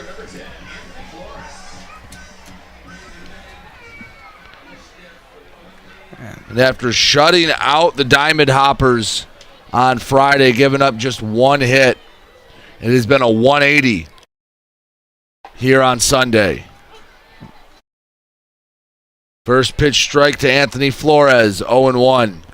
And you never know what you expect on any given game. You know, the Hoppers, you know, it's been the total opposite. Slow ground ball right side, picked up in the tag from Trahey. Ends the inning. So Flores starts and ends the 5th. The Diamond Hoppers add on to their lead. They push across 4 more runs. We head to the 6th. Diamond Hoppers in control, 8-0 on the US PBL network. What are the odds that we're neighbors, we've known each other our whole lives, and both tear the exact same things in this exact same knee? So an ACL tear is an injury to the main stabilizing structure of the knee. You want a good team around you because then you know that what you're doing is going to help you in the long run. My message to everyone who's helped me, thank you so much because you guys helped me progress so much. Also hearing it from a friend that's went through the exact same thing, I think sort of helps that know that there's a bright side at the end. How do these business owners find the time for peace of mind? Because they rely on Tryon to handle difficult and time-consuming HR tasks like payroll, benefits administration, and more. Working with Tryon, one of the nation's top professional employer organizations, provides access to top-tier healthcare and employee benefit plans and its team of attorneys and HR experts. With Tryon, you don't have to grow it alone. Visit RelyOnTryon.com. You can always rely on Tryon.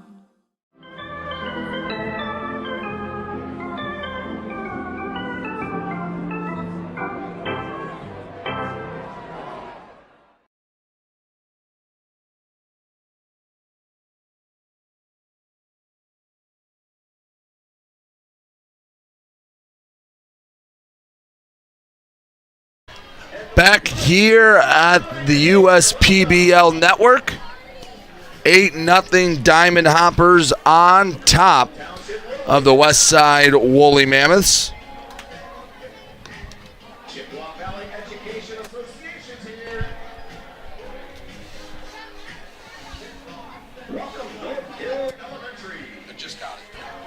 We're sponsored by Bell's Brewing today. When it's time for baseball, it's time for beer. Two Hearted Ale has been named the #1 beer in America for the past 4 years by members of the American Home Brewers Association. Play ball with the best. Two Hearted Ale, the iconic American IPA from Bell's Brewery, Comstock, Michigan. Please drink responsibly.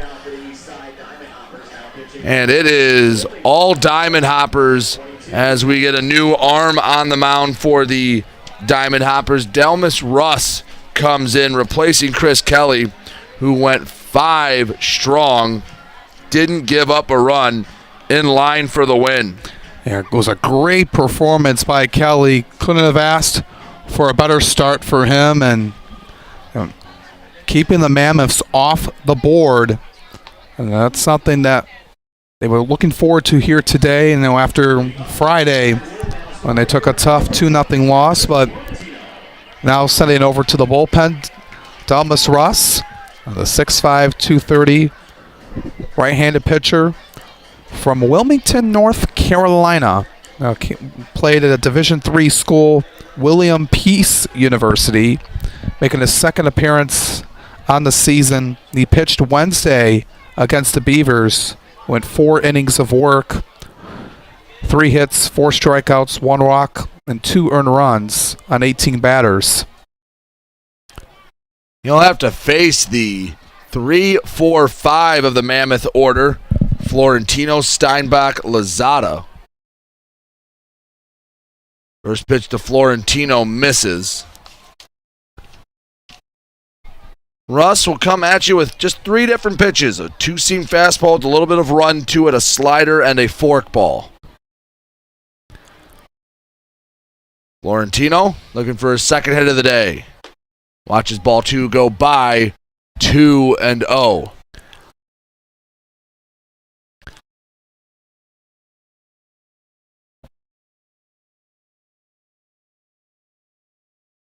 Into the windup, the 2-0 pitch. Foul tip from Florentino. Florentino got on base with a single in the 4th inning. Had 2 stolen bases, but they were not able to bring him home.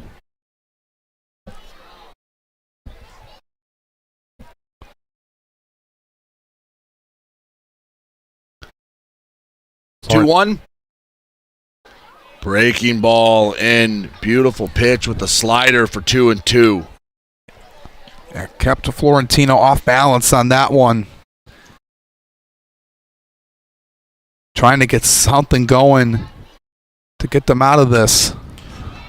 Florentino breaks the plane. Back-to-back sliders set down Florentino. And Russ gets a strikeout right out of the pen. Nobody on, 1 away. In the top of the 6th as Alex Steinbach comes up to bat. Yeah, Florentino was kind of a little bit phased on that at bat. Some of the off pitches that were thrown, and just not been the day for the Mammoths. Alex Steinbach. Watch a strike 1 over that slider.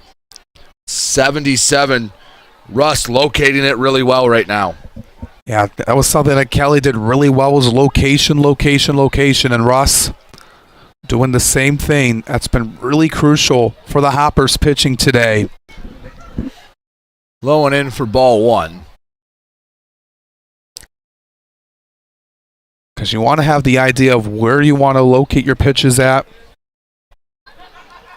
Just 3 hits for the Mammoths. We're in the 6th. 1-1 on the hands, but over the plate, 1-2. I don't think Steinbach agreed with that call. Yeah, he was moving away from it, thinking that was just going to be a little inside, but found the part of the plate. The 1-2, swing and a foul, spoiled the slider. Had to stay alive on that. No.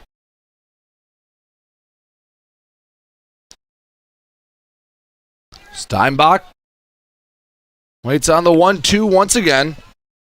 Russ into the motion. Misses with the fastball at 89, just a bit below the knees. That's a tough take by Steinbach, but he's rewarded with the ball, 2-2. Yeah, he was thinking that was going to be strike 3 on him. He was kind of moving away. Yeah, that was a borderline pitch. He wasn't sure. Strike 3 called. Hughes picks it up. Tag Steinbach. Back-to-back strikeouts out of the pen. 1 swinging, 1 looking for Delmas Russ.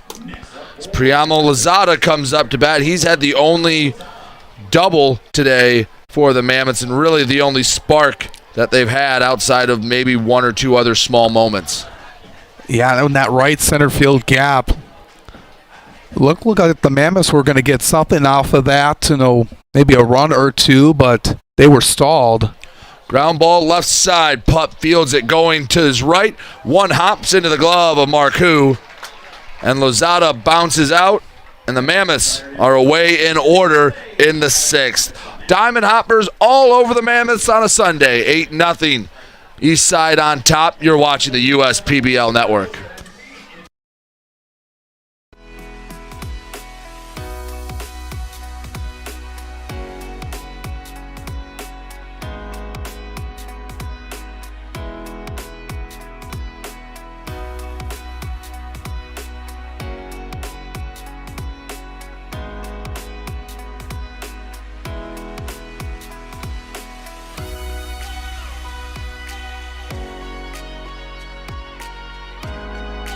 Throughout your life, from big moments to ones well earned, we're your financial guardian angel.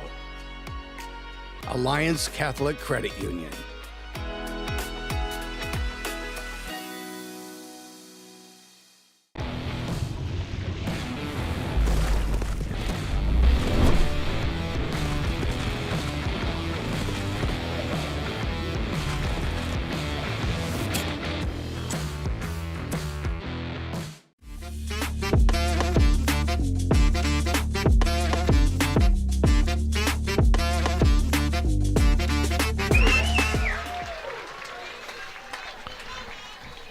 Bottom of the sixth, and the Diamond Hoppers looking to add on to their lead. It has been a dominating performance here on a Sunday afternoon. Brady Beaton alongside Alex Johnson. Hope you are enjoying your day. Hope your weather's as beautiful wherever you're watching from as it is here in downtown Utica, Michigan. And, well, Alex, the last two innings have been marathons for the Diamond Hoppers. Yeah, they have. They sent 8 men to the plate in the fourth and then 10 in the fifth. So they sparked all 8 runs in the span of the last 3 innings. 7 of them in the last 2, rather, but they've been all over the place. And the Mammoths pitching has been all over the place. Lot of walks, lot of free passes. And the back-to-back base on balls, all driving in runs. That was something that they were not pleased about. Just trying to shake that off and start this inning off fresh. And so it's a lot more of the same with a 3-0 count.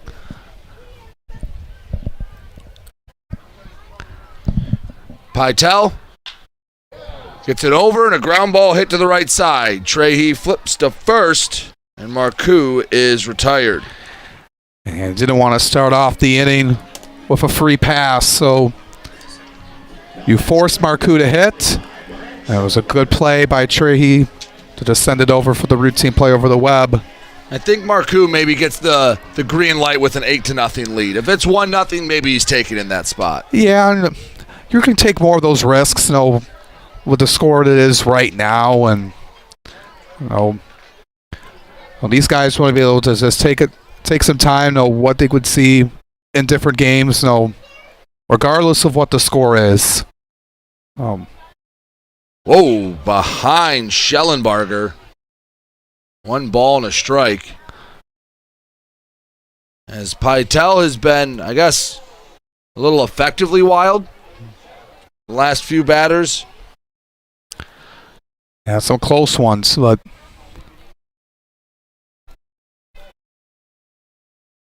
1-1 fouled back. Schellenbarger doubled, sandwiched in between a pair of strikeouts.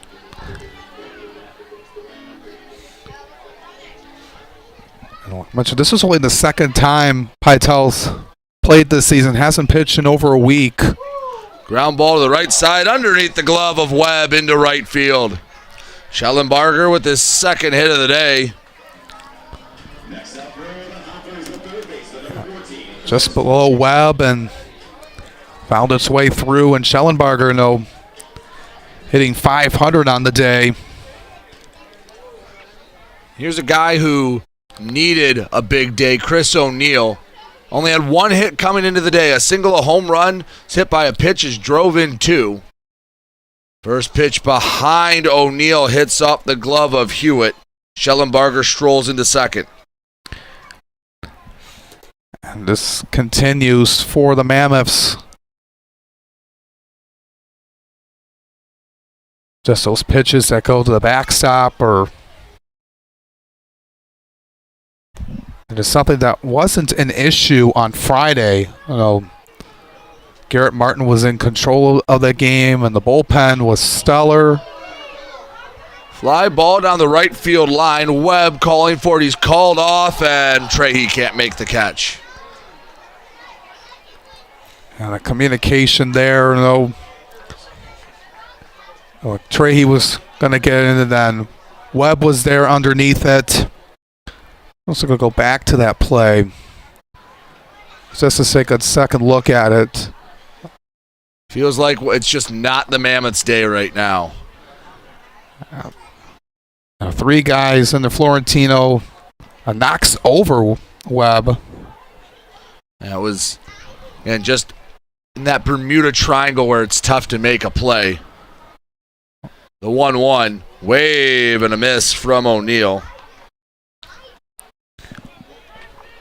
1 ball, 2 strikes.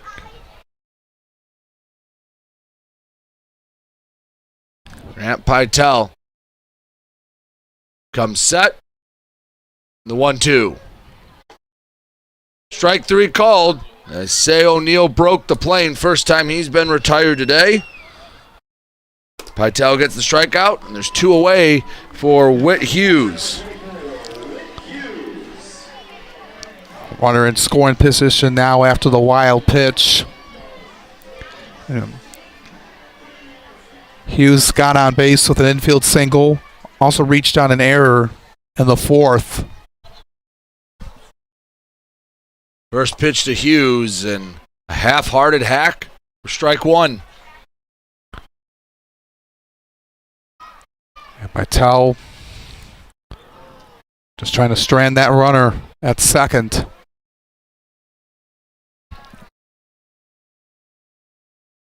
The 0-1. Not a bad pitch, just a rung too high up the ladder. 1 ball, 1 strike. Yeah, we wanted that a little bit down. Would have gotten the call. Runner off of second, Schellenbarger. The pitch. Off the plate away. 2-1. Hewitt was just positioned a step out to the right.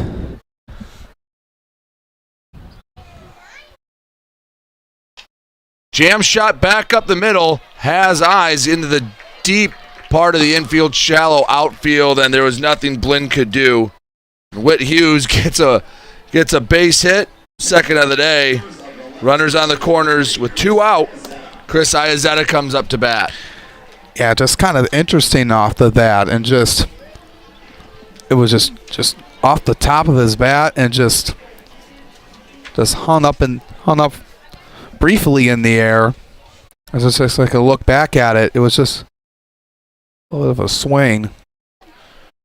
Alex, I think that makes up for some of the at-bats you saw on Friday where they barreled it up and didn't get a hit. That's water finding its level. Oh, they have 10 now on the day, and it's been a completely different story. 8 runs on 10 hits, no errors for the Diamond Hoppers. No runs, 3 hits, and an error for the Mammoths.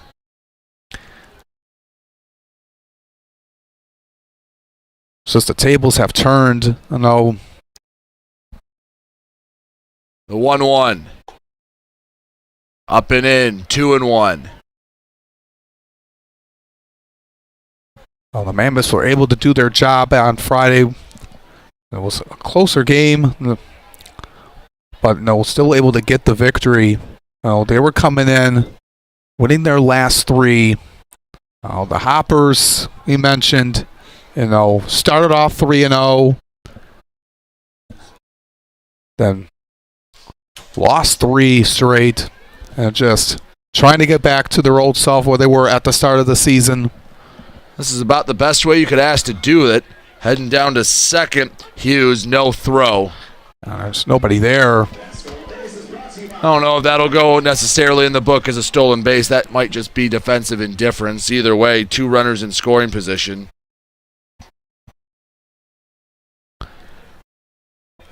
Full count, Chris Iazetta. The pitch. Fouled away.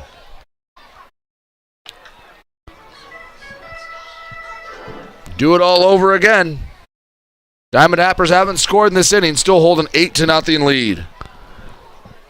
Second and third, runners will be on the move. Iazetta looking to tack on some more, but easy take on 3-2. Walks for the second straight at bat, and the bases are loaded once again. Todd Maddox up to bat. Last inning in this situation, he walked and drove in a run. And was one of the 4 players to reach base and get an RBI and on the free pass. So I had a chance to also speak with him before the game and how they were going to respond. How were they going to respond, rather, here today? And I was looking at it here. Just take the same approach. They hit the balls hard, on Friday. Didn't go their way. And also play really good defense, which has also been key today. Like we mentioned, no errors. Well, they made a couple of miscues on defense on Friday. 1-1. Misses 2-1. Alex, it just feels like this has been a nightmare game for the Mammoths. They just haven't got anything to go their way any phase of the game. Yeah, this is now the 3rd straight inning where it's been too long for them, and the guys being out there, out in the field,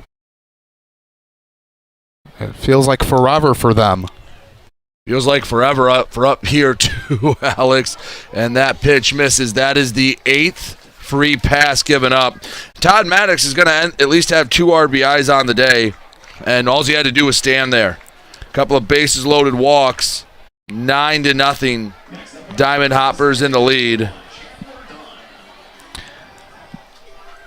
And that's something that Coach Taylor Jellikowski and Justin Carter are going to look over heading into next week with all those 3 passes and all those giveaways that you take, and just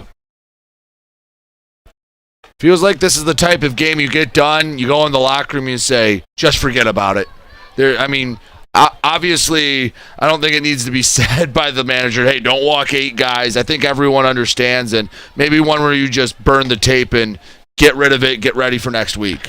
Yeah, looking at, getting to that point of the season, part of the middle of June, and we got more games coming on, and they got to be right back to action. Ball gets away from Hewitt, 10-0 Diamond Hoppers.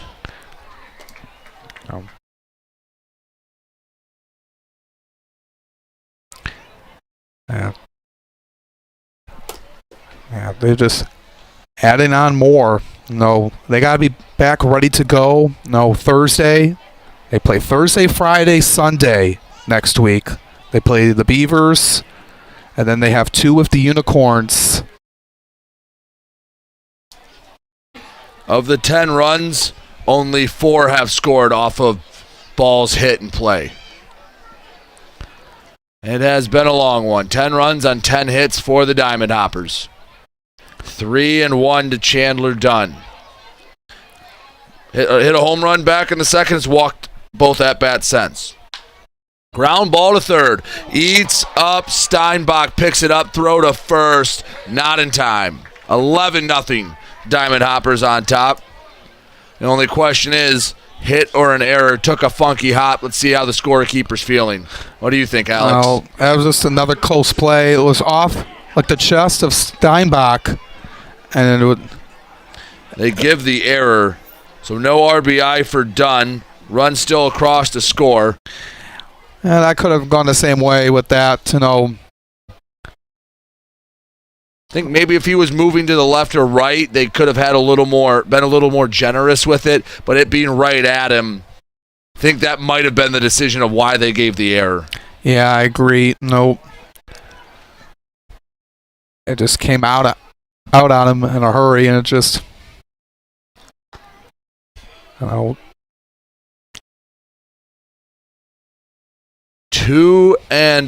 to Alex Pup.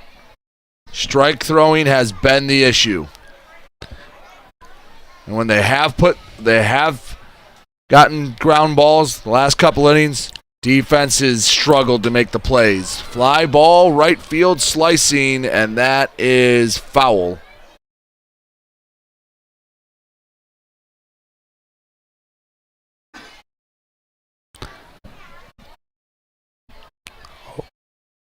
Two and one. Pytel looks in. comes set the pitch. Over for a strike. 2-2. Fifth at bat already of the game for Alex Pup.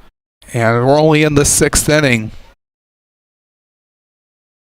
Likely could get a 6th at bat. Going to run out of spaces on our score sheets. The 2-2. This is away 3-2. 8 batters came to bat in the 4th.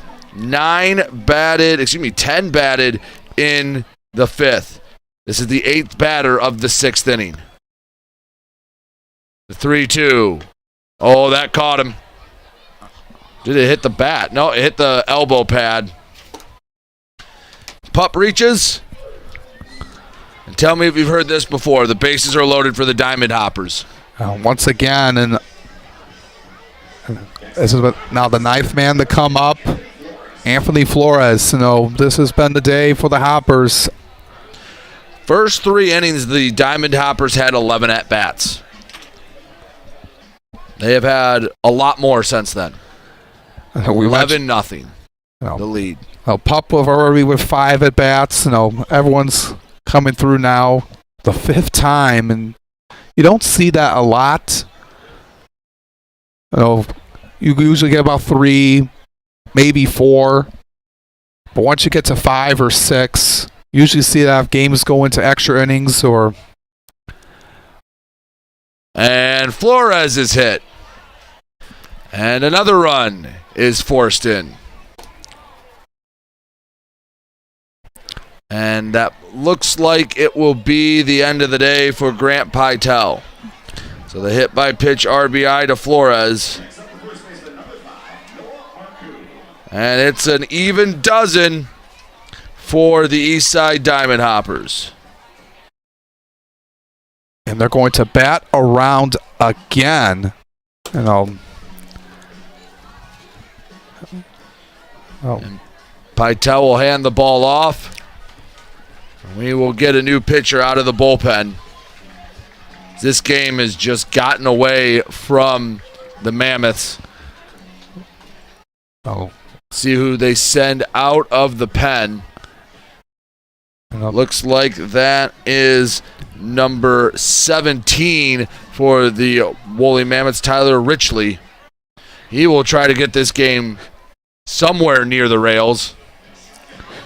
Yeah, he came in relief on Friday. He came in the 7th. Had a clean inning with 1 strikeout. He's making his 4th appearance on the season. Another Division I player coming from Ball State University in the MAC. This is his 2nd year in the league. He played in 19 games for the Mammoths with a 4.35 ERA last season. 38 strikeouts, 22 walks. Started his collegiate career before Ball State at Lamar Community College in Lamar, Colorado. He's from Durango, Colorado at 6'2", 220. And just looking to get some more experience here. Just saying, don't look at the score. Just try to focus on you. Despite the score, it's still a beautiful day here at Jimmy John's Field. Early June here in Michigan. Summer is upon us. Going to the ballpark, one of the great things to do in the summer, no matter where you're from. But here in Michigan, a lot of things to do. Alex, what are some of your favorite things to do once the weather breaks and it's warm in the Mitten State? Got time to go out, come out here, catch a ball game, or go out, take a walk outside downtown Utica. A lot of places in store.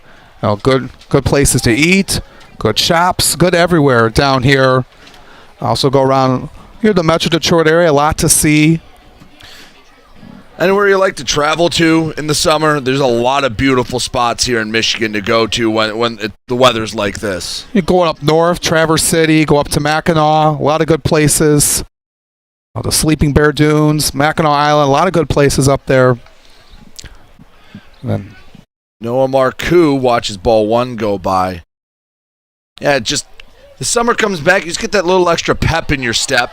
Just excited, you wake up, you don't have to bundle up, you go outside, shorts and a t-shirt, all the lakes around, whether you go up Lake Huron, Lake Michigan, it's a great spot. Personally, I like going up camping every once in a while in the summer. I know with baseball season, it keeps us busy, but I like to find time to go and just enjoy the outdoors a little bit. Yeah, there's a lot of good nature around here and just places to see. A lot of good camping spots, either around here or up north, and that's where a lot of people go when they come to Michigan. Going up north, get to see a lot of the destinations and attractions up there. Me and some of my old college buddies like to go up into the Thumb to Caseville. Have you ever been up there? It's a wonderful spot. I have not. It is a great little town. Doesn't have a whole lot in it. Line shot into right field by Marcoux. Goes all the way to the wall, and this game will unravel even more. Bases clearing double. Stats still count all the same. And Noah Marcoux enjoying today, but he comes up a bit lame. He just drilled that one in the right field gap. Florentino had a tough time getting there to get that one down, and a 7-run 6th inning for the Hoppers.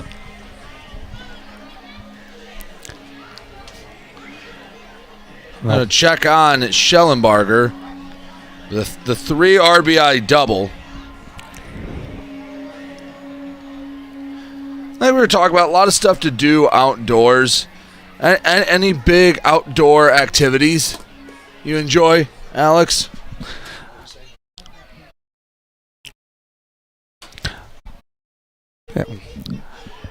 You fish at all? I don't fish, unfortunately. No. I like to go outside, sometimes going out to the beach. Mm-hmm. There's Metro Beach, not too far down in Harrison Township. Good places down there. Ever able to get out on a boat? Because I'm in the best situation. I have a friend that has a boat. I don't have to own the boat. So I just get to use his all the time. I have someone in my extended family that has a boat. Aunts and uncles have a boat. Usually go down there usually around 4th of July weekend just to hang out and have a good time. Having some burgers, hot dogs, and then just take a boat ride. It's another great part about when the weather breaks, start to grill outside. I'm not one of those advanced guys that knows how to do everything, but I can at least get the basics down. A fly ball foul down the right field line. Yeah, it's always good to just grill up some burgers, hot dogs, some sausage. It's just that summer feel. The days are warm, like you said, it's nice weather. Couldn't have asked for better weather in Michigan in the summer, and a lot to do. Not just around here, but around Metro Detroit.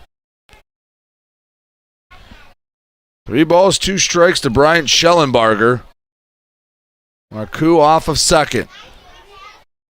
Payoff. Fouled away.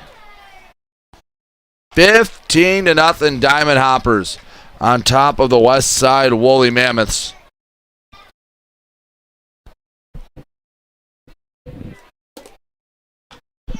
Fouled straight back. Fan made a nice catch. It's Tyler Richley trying to end this marathon inning. It's been an eternity. And it's been like this for a long time. And swing and a miss, and mercifully the bottom of the 6th comes to an end. 7 runs across for the Diamond Hoppers. They lead at 15-0 over the Westside Woolly Mammoths. You are watching the USPBL Network.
One side has enjoyed this Sunday matinee game. The Eastside Diamond Hoppers 15. The Westside Woolly Mammoths nada. And it's been all Diamond Hoppers. They've pitched well, they've hit well, they've been patient at the plate, and they have fielded well. I think getting lost in some of the good at-bats has been the pitching between Chris Kelly and Delmas Russ. Yeah, everything has been on point for the Hoppers today. Everything has been perfect on all aspects of the game, and that's why they're up 15-0 right now. You know, they have been really patient, been disciplined at the plate, and they've sent it's been 3 lengthy innings for them, going up to the batter's box, taking some chances, and just really it's been really on point for them today. And it's something that we were looking at coming into today. It's been the story of how will the Hoppers get out of this 3-game losing streak. And the game on Friday where Lily had 1 hit and they were just completely shut down Friday night, but coming back here today and just putting on a show, and they just put up a 7 spot in the last half inning. Now, this is one way to end a 3-game losing streak, to go up 15-0 in emphatic fashion. 2-0 misses 3-0. And Delmas Russ was probably on the bench for the better part of 20 to 30 minutes in between pitches. Yeah, that's a long time, but for a good reason. You know, this offense putting up more cushion here. We'll see how he will to get out of it here, just from that long time sitting in the dugout. 3-1. Russ struck out 2 last inning. Works in the motion to Hewitt. Ball 4. Borderline pitch goes Hewitt's way. He heads down to first. Leadoff man aboard. About a dozen more of those, and the Mammoths are in business. And looking at a comparison to for the Hoppers here, this is only the 3rd walk allowed by their pitching here today.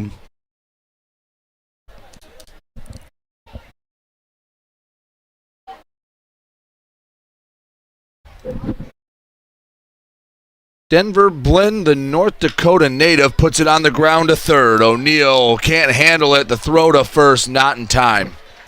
So Blinn reaches on the error. Runners on first and second, nobody out. I have guys from all over North America here in the USPBL. I believe Denver Blinn's our only North Dakotan. What are people from North Dakota? I'm just trying to see here. I know he's one of the few, but he's able to make an impact, and we got guys from all over the country, and we have players from international come out here. We had players from Dominican Republic, Puerto Rico. You ever been to either of the Dakotas? I have not been to North or South Dakota, no. I have not either, and there's not a whole lot going on there. We're able to get Denver Blinn from there, so we're happy for that. And guys from all over, and just look on the Mammoths infield. Guys from Texas, Louisiana, Florida, Illinois.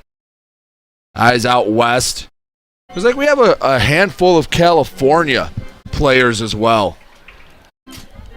It's always interesting, the stories of how guys, you'll get the handful of local guys that, stay close to home, but then you'll get guys that go 3 time zones over to come play ball here in the USPBL.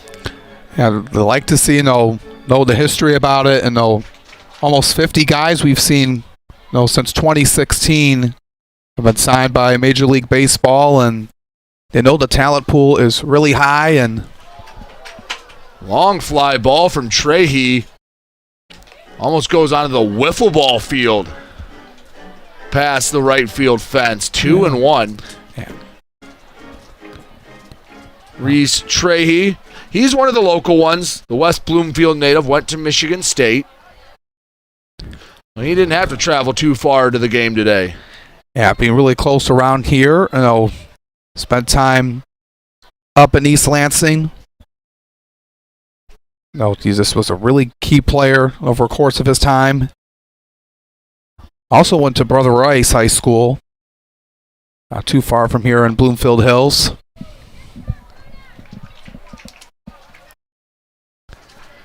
Walk loads the bases. Nobody out. Ward Hacklin comes up to bat.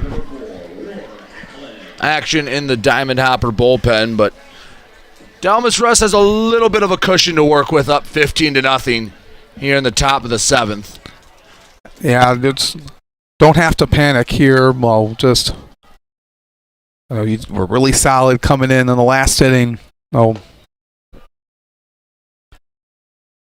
thing I find unique about, I think baseball players and hockey players are the worst with this, being very superstitious or being very rigid in their routines. And it's funny, we were sitting out by the batting cage behind left field before the game, and you'll get some guys that are very nonchalant, whatever, and then you get some guys that have to do everything the same way and are very meticulous in how they get ready for a game. There's a lot of preparation. You get into a routine, you get into a rhythm of what you do, your pregame routine, and things to get ready for. And if you get out of it, it throws you off. But there's guys, just like you said, they're really flexible about it, and they'll come up with an approach, and they want to be here, and that's what their goal is. Are you a routine, superstitious kind of guy? Ground ball hit to short. This might be a double play. Dunn and a first. Got him. So Hacklin gets the run across, won't get the RBI in the 6-4-3 double play. Lineup turns over. Burl Dixon comes up to bat. But, Alex, you got any routines or superstitions that you follow? I just like a routine, just get ready for the day and how I get ready for this broadcast, and just get ready for these guys, have an insight from the players and coaches, and just all the knowledge I have, just get these players, get to talk more about them. We talk about all the stats and just things that are going on throughout the game, but trying to find the interesting stories about them, how they got here, their careers, playing summer ball. Some of the guys have played in the minor league system with MLB affiliates, and it's a lot, and it's like having a routine just to get ready, not just for my day, but get ready for how I prepare for the broadcast. And it's just been a great experience, seeing these guys and able to talk with them. It's been great.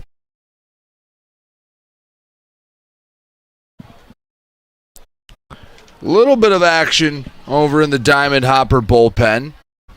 Olin Riley warming up. 3-0 the count to Burl Dixon.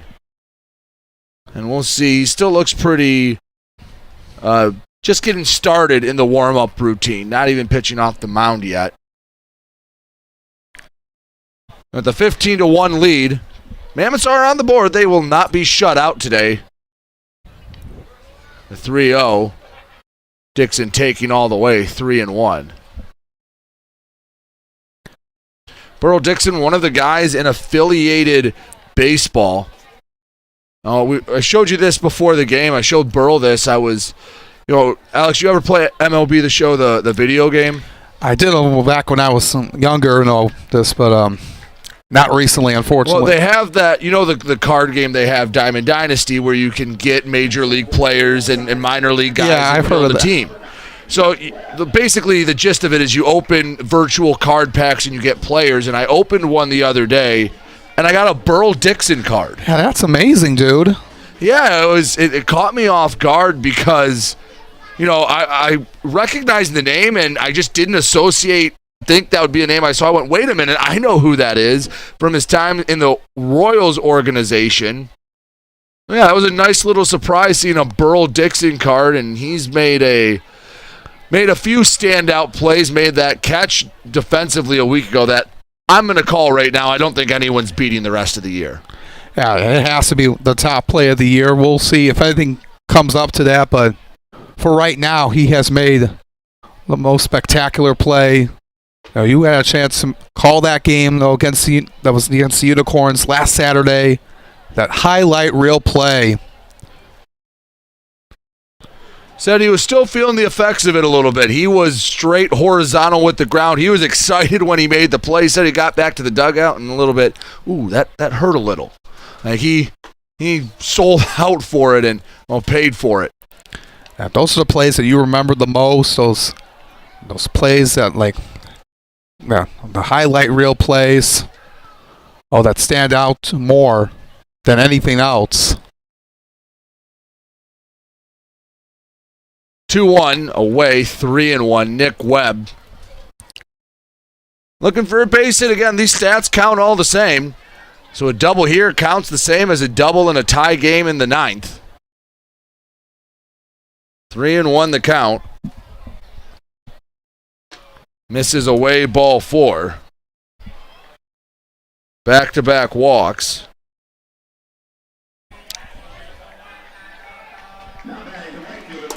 Francis Florentino comes up to bat. Ryan Kottke coming out, and it looks like we will take a trip to the pen.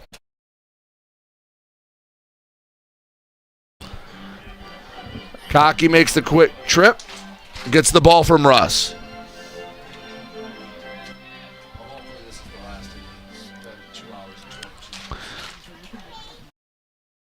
So we got another pitching change. And looking at for Russ was he got that double play, but that one run come through, and Coach Kottke just trying to get another arm in there. Could be Nolan Riley coming in. Riley, 6'2", 205, right-hander from Augusta, Kansas. Prepped at University of Arkansas, Fort Smith. This is his 4th appearance on the season. 3 innings of work, 3 earned runs, 3 hits, and 2 strikeouts. Opposing batting average of .231. He gets ready. This could be the last inning. A rule here at the USPBL, a 2.5-hour time limit, and it hasn't come into play yet, mainly because the pitch clock has kept the game moving very nicely. Yeah, it really has. That's been something that's been implemented throughout entire baseball, to speed up the game, the pace of play, keeping fans intact, when a pitch is going to be coming, so there's no standing around time. All the action is coming right in an instant. You like the pitch clock? Because I know before it was implemented, I'd say there was a majority of baseball fans that were for it, but there was a few that wanted the more traditional feel of a game. Yeah, I see people coming in, not having to worry about going up against a clock to deal with, and got to be ready at a certain amount of seconds to throw a pitch, or you'll get a violation call. But it's time to speed up the game, and just without breaking any tradition of it, this change, I'm for it, just some people 3.5, 4 hour game. Yeah, that's just too long. And the other thing I like is it gives you a rhythm to the game. So even in a game that's been like this, that I don't find myself looking down, getting distracted as a fan, catch myself playing on my phone. Don't do that as much anymore, because I know every 15 seconds there's going to be at least some type of action. Yeah, you don't want to keep fans intact and keep them focused. Something that's been crucial, and something for the fans to enjoy. And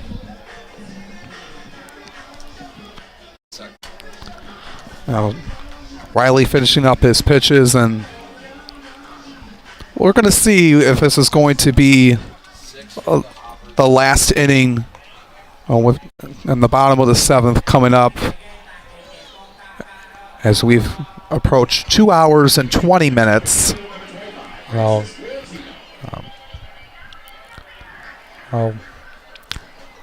The Mammoths will look to get some more here to cut into the deficit. First pitch to Florentino misses for a ball. 15-1 Diamond Hoppers in the 7th. Sunday matinee game has been all Diamond Hoppers. Jam shot, shallow center field. Flores comes in and makes the play. And that retires the side in the top of the 7th. We head to the bottom of the 7th. 14-run, 2-touchdown lead for the Eastside Diamond Hoppers. You're watching the USPBL Network. Fifth Third Extra Time helps you do you better. So kick back and relax. You have extra time to avoid overdraft fees. Fifth Third Extra Time. This is banking a Fifth Third better. Why are all these business owners smiling? Because they rely on Tryon to handle difficult and time-consuming HR tasks like payroll, benefits administration, and more. Working with one of the nation's top professional employer organizations provides access to top-tier healthcare and employee benefit plans and Tryon's team of attorneys and HR experts. With Tryon, you don't have to grow it alone. Visit RelyOnTryon.com. You can always rely on Tryon. We're the financial champion of Michiganders. Whether you're a goal-getter or dream chaser, an empty nester or up-and-comer, anyone in Michigan can bank with us. Michigan Schools and Government Credit Union.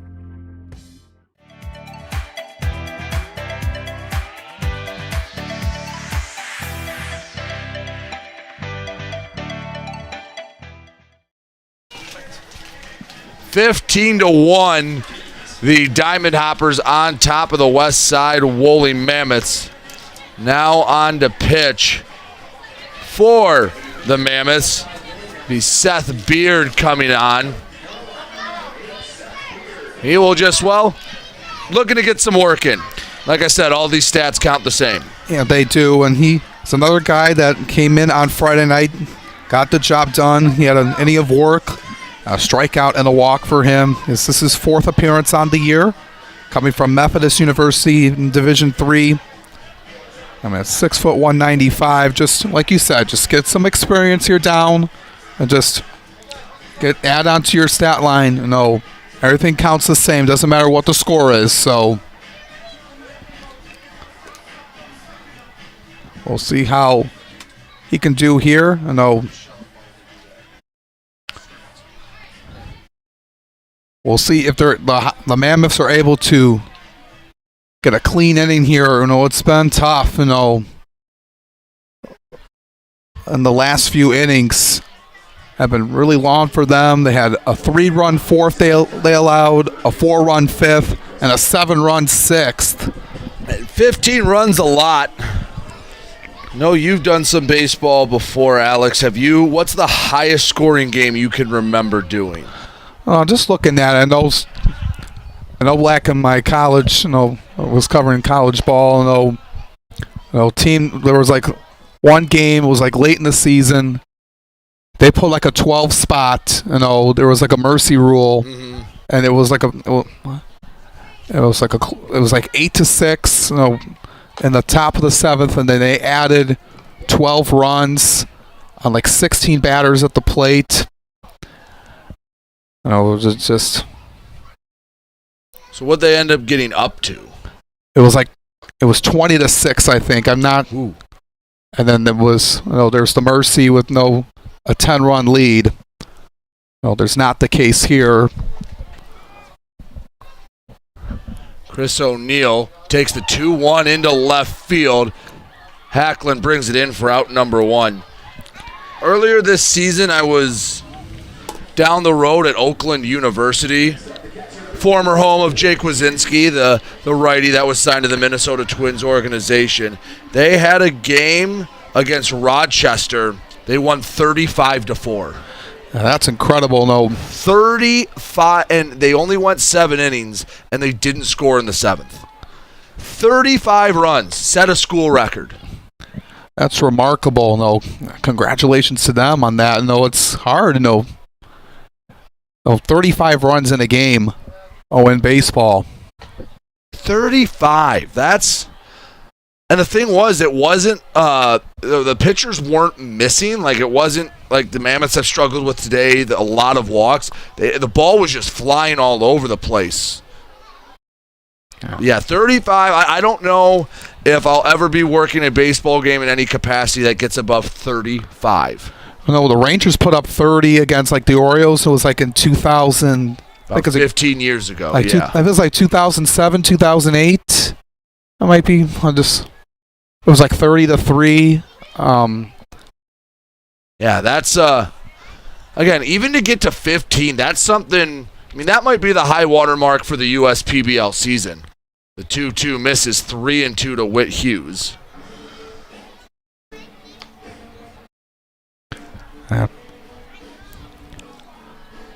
They're trying to get up to 20. All this. Well, Hughes looking for another hit. Fouled back.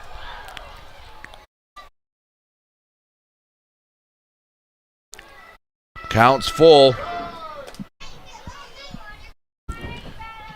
Beard on the mound.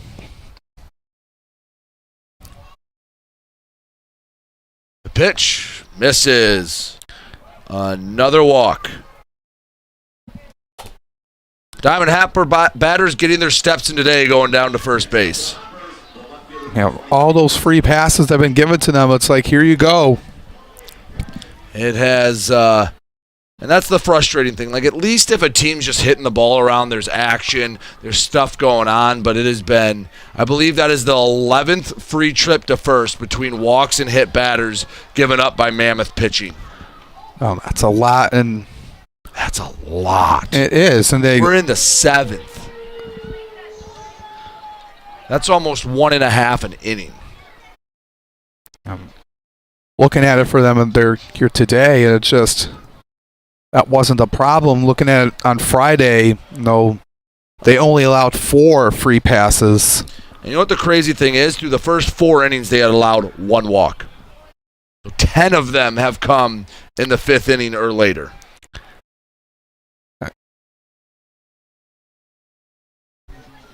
Oh. Fly ball left field going back. Hacklin hits off his glove, and it'll get down. That'll be, I believe, a double for Iazetta. See how the scorer rules it. I don't know, Alex. I think that's a pretty clean hit. That would have been a tough play for Ward Hacklin, and they do give him the double. You give him the credit. He was chasing down towards the wall. It just, like you said, it went in his glove and out. It just hasn't been the Mammoths day, going near the wall and making the play. But I'm just looking at it here. Just at it, it was going into his gloves, and it popped out, and just unfortunate there. Always tough to see. Just got word that the 2.5-hour limit will kick in, and the Mammoths will get at least one more chance to make what would probably be the greatest comeback in the history of baseball in the top of the 8th. 15-1. Diamond Hoppers on top, so the 8th inning will be the last. Breaking ball in 0-2. The Diamond Hoppers, why not try to add some more runs? 2 runners on and only 1 out, and they'll take advantage of it. The 0-2. Flare into right center field, but caught by Trahey for out number 2. 2-on-2 away for Chandler Dunn. It was a good hard hit ball, but Trahey take a few good steps and was not deep enough for Hughes to score. And again, 15-1. Play like that, you don't necessarily have to try to force anything. Yeah.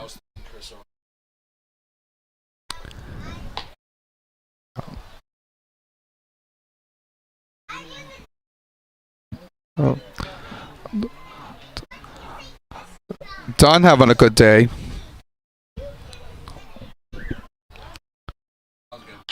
Ground ball left side. Steinbach can't handle it. When it rains, it pours. And it's been storm clouds over the Mammoths' head since about 1:05 today. 16-1. Looked like it was going to be a routine play. No, it's Steinbach again. Just hasn't gone their way. And that's the third error in this one for the Mammoths. Lineup turns over, and here's the 6th time we've seen Alex Pup in the box. On our Saturday doubleheaders, sometimes they don't get 6 at-bats here in one game. In 7 innings, he's batted 6 times. He's lined out, he's singled, he struck out, he walked, and he was hit by a pitch. So somehow a different result in all 5 of his plate appearances. Yeah, so he's looking to, wants to be able to get on strong. No. Well, that one hit in the 3rd and taking advantage of everything possible. No.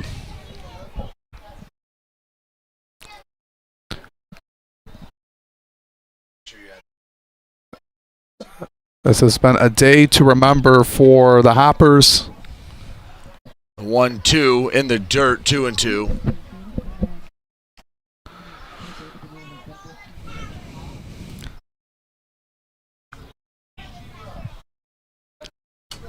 Two balls, 2 strikes. Beard looks in, comes set. The pitch. Fouled straight back.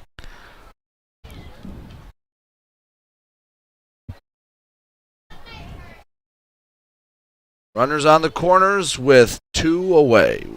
We'll be back here in Jimmy John's Field on Thursday when the Woolly Mammoths take on the Birmingham Bloomfield Beavers for Polish American Heritage Night. Have the middle of the week off, and then we are right back at it. It'll be our first Thirsty Thursday of the 2023 season. A lot of action, so come out to a game. Or out the summer. Thursday through Sunday. Some Wednesday games late in the season, so come on out. Line drive, base hit in the left. Alex Pup in the 6th plate appearance of the day gets an RBI single, and he better not come up again because I have run out of room in my scorebook. Me too. It's just... So, Alex, you use an actual, like a traditional scorebook, how you're supposed to. I am just cheap, and I just buy a college or a wide-ruled notebook and make that work. Yeah, I just try to go through here, yeah. Mine's isn't the best either, so nothing to worry about, Brady. No. 37th at-bat or plate appearance, technically, of the day for the Diamond Hoppers. 17-1. Diamond Hoppers got the field goal through to add 3 more. The 1-0. Fly ball left field. Hacklin goes back. He looks up. How about an even 20? Anthony Flores. 3-run shot on a towering fly ball to left. And the Diamond Hoppers drop a 20-burger. I told you they were going to get to 20. You were saying they were trying for 20. And Flores. 3rd home run of the day for the Eastside Diamond Hoppers. Yeah, first one on the year for Flores, and Hacklin just watched that one go over the fence and left center, and 20-0.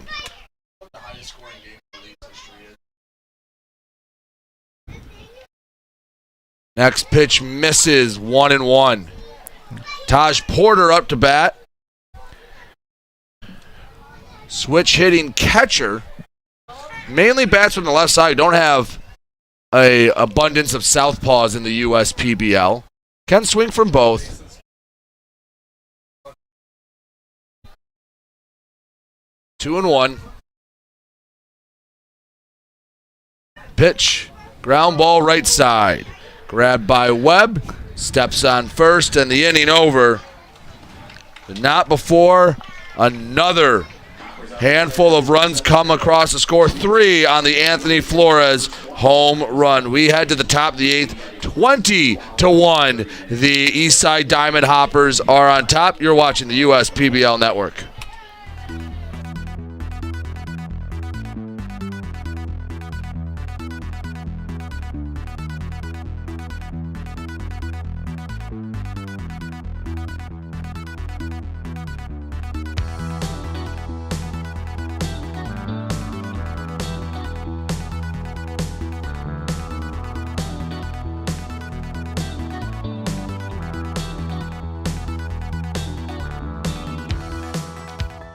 We build roads, bridges, wind farms and pipelines, schools to skyscrapers. Our members create monuments. We operate. We're the operators and mechanics behind the advanced heavy machines that move Michigan forward. We maintain boilers and HVAC. Our members run the complex heating and cooling systems that we all depend on. Our training is second to none, and safety is our priority. We are Operating Engineers 324, and we keep Michigan running.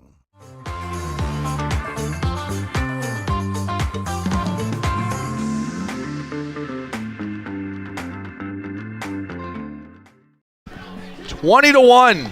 The Eastside Diamond Hoppers on top of the Westside Woolly Mammoths. This will be the last inning, and unless the Mammoths all of a sudden find the sticks and put up 19 runs, likely 4th win of the season for the Eastside Diamond Hoppers. Oh, we'll see him coming out here. Riley is going to come back out to try to get this one out, and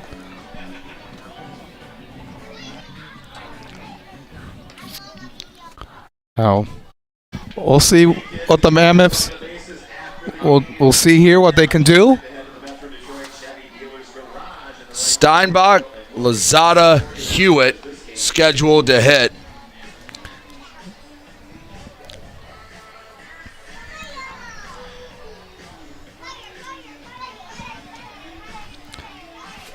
Nolan Riley looking to finish off this game. The pitching has been great for the Diamond Hoppers today. They've given up just the 1 run last inning. It was actually an unearned run. With a 19-run lead, Nolan Riley, this is about as stress-free of a situation as you're going to get. Yeah, not to worry about. Just play your game. You don't have to worry about the score. No. But we'll see if the Mammoths can. We'll see what they can do here. It's not over till it's over. No.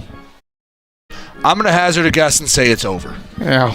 I'm gonna make a guess and say that the Mammoths are going to fall below 500. I admire your optimism, but that might be the greatest comeback in the history of professional baseball if the Mammoths come back and put up 19 in the 8th. Yeah. I'm not saying no. Not saying it's impossible, but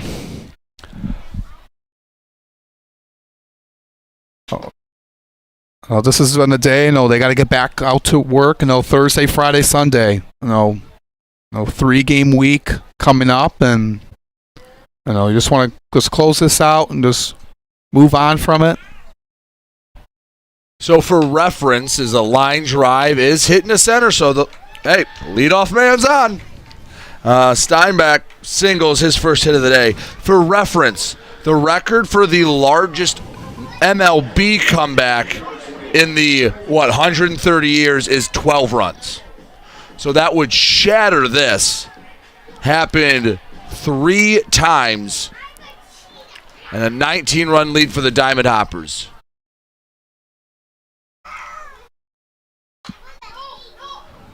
Priamo Lozada batting.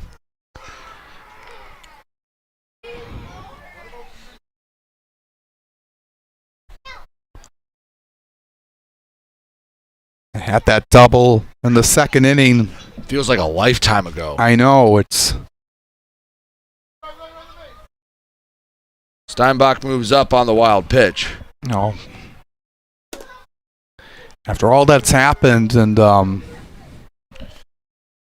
that was the double we were thinking, hey, could put the Mammoths on top and give them the early lead. Cutscene, 20-1. Lozada's only in his 4th at-bat of the day. Wave and a miss, 1-2.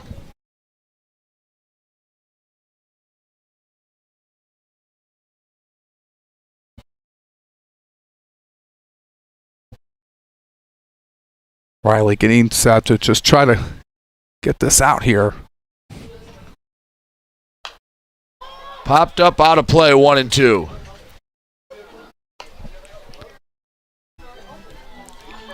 And top of the 8th will be the final inning. We've reached the 2.5-hour mark as the Diamond Hoppers have asserted their dominance today. Yeah, putting up 20 here today. 2-2.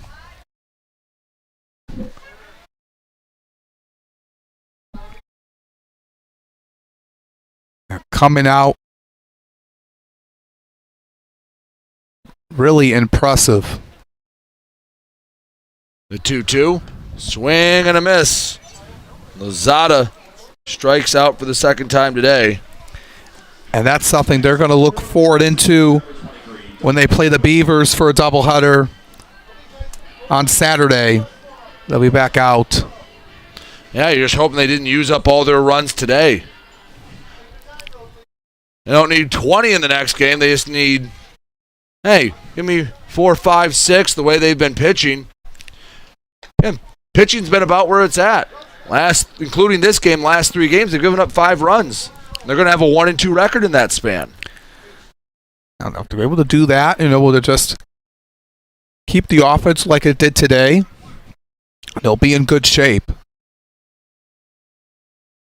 Swing and a miss on 0-1. And the things from Friday that we talked about, unlucky breaks, it's just been a completely different story for them, and just making a statement here. They were the last team to stay undefeated to start the year, and then a few games they dropped. That game against the Unicorns, they lost in the 9th inning, and then on Friday, couldn't get anything to go, but not the case here today. And check swing didn't break the plane. 2 balls, 2 strikes.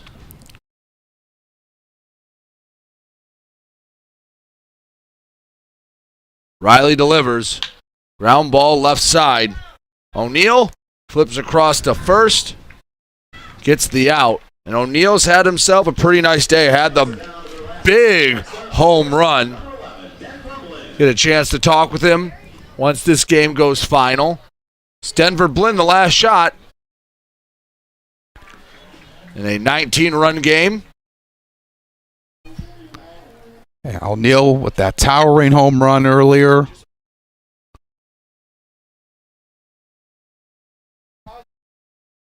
Two for 3 for him today.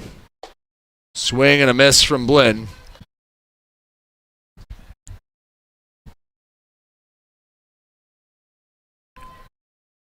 Runner off of second, Alex Steinbach.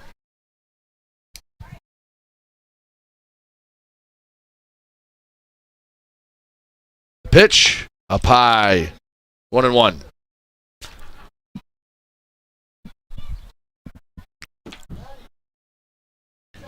One ball, 1 strike. Riley comes set. 1-1. Fouled back. 1-2. Down to the last strike. The fans wait with bated breath. Riley takes a moment.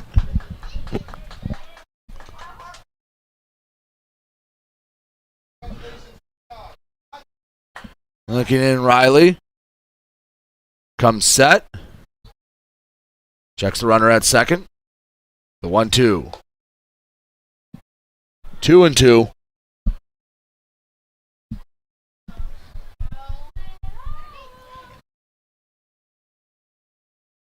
Riley trying to finally end this game. Long since been decided, the 2-2. Ground ball to third. Fair for a base hit. Blinn with the base knock. It will score the runner from second, Steinbach. Don't look now. It's just an 18-run game. 20-2 Diamond Hoppers on top. RBI double.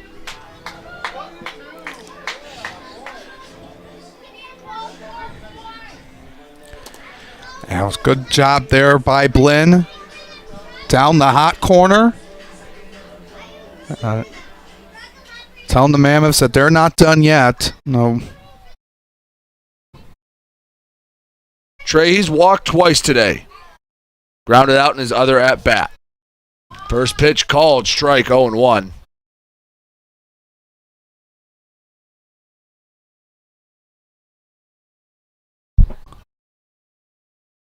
Riley comes set. The 0-1. 1-1.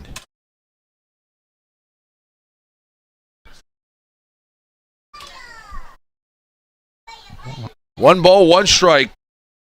Trey looking to keep this game alive. Wave and a miss. And once again, the Mammoths down to their final strike. They can get to the order about 2 more times. They'll be right back in this. 1-2. Riley looks in the pitch. Just misses. Maybe a hair too high. Yeah. Riley set the pitch in the dirt and a patient at bat.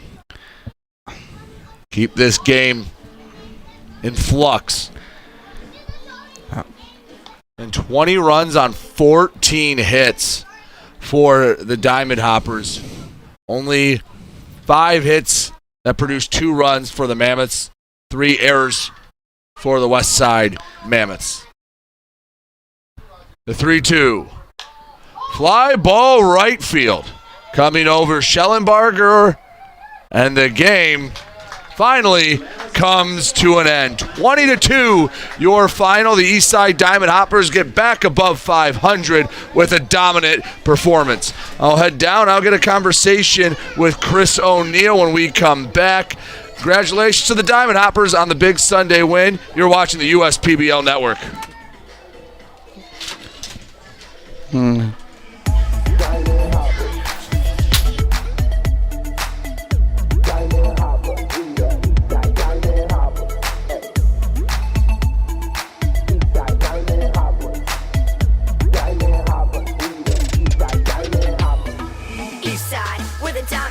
Ain't too many of the teams can defeat us. You on the sideline warming up the benches. Need a lesson? I can show you, I can teach ya. You see a Diamond Hopper fan, point 'em out. Ayy, fly ball, catch a frog, walk it out. Ayy, every time we score, I'm throwing up my diamond. Both hands in the air, same timing. Let's rock. Diamond Hoppers, Eastside Diamond Hoppers.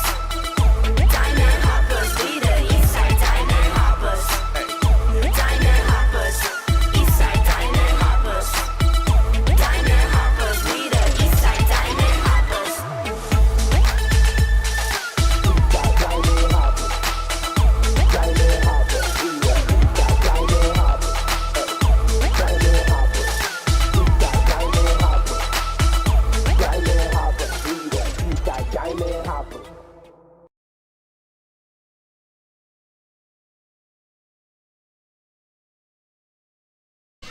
And welcome back, everyone, to Jimmy John's Field. Here on the Sunday afternoon, the Hoppers picking up a 20-2 victory over the Westside Woolly Mammoths. It was all the Hoppers here today. They pulled away from this one. A lot of action for them. They snap their 3-game losing streak, and they get back in the win column. And just an overall great performance for them. They had a really stretch of a few innings, were a lot of guys able to come up to the plate.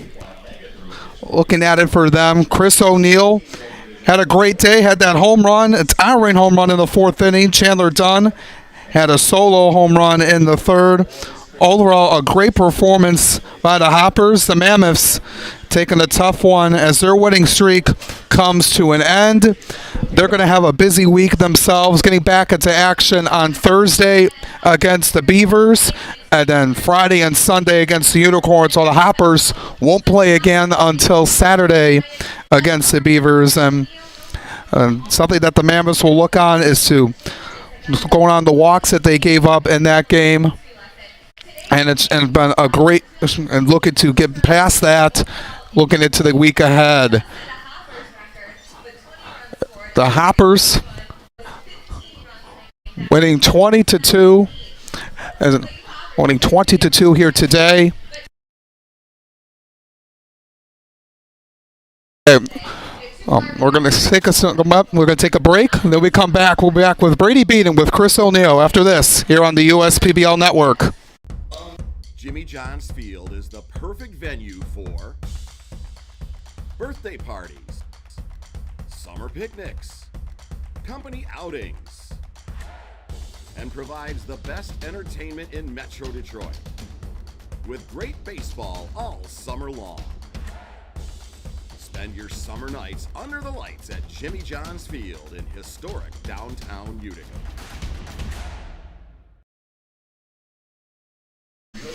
Welcome back, everyone, to Jimmy John's Field. The Hoppers winning 20-2 over the Mammoths here on this Sunday afternoon. Thank you for everyone for tuning in here today. I'm Alex Johnson. We're going to send it down to the field to close it out with Brady Beaton talking with our player of the game, Chris O'Neill.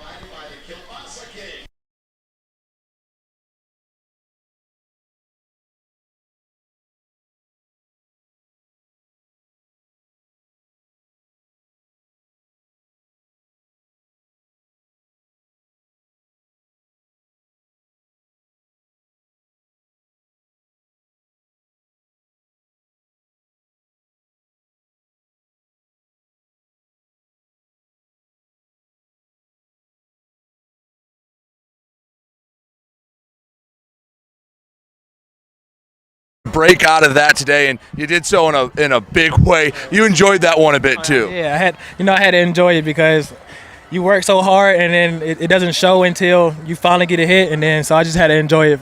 Well, you have the bat with you, and you can see right about there where you got a hold of it. There's no mistaking when you barrel one up like that, it's going to go away. Oh yeah, definitely. As a team, you guys started off 3-0, lost the last 3. You get off the schneid and some offensive woes as a team, putting up a 20-burger. Yeah. Must have been a fight of the bat rack going up there today. Oh yeah, definitely. We were so anxious to get up there at the bat, and what Shelly tell us, see ball, hit ball, and that's what we did today, and we were just ready to play today.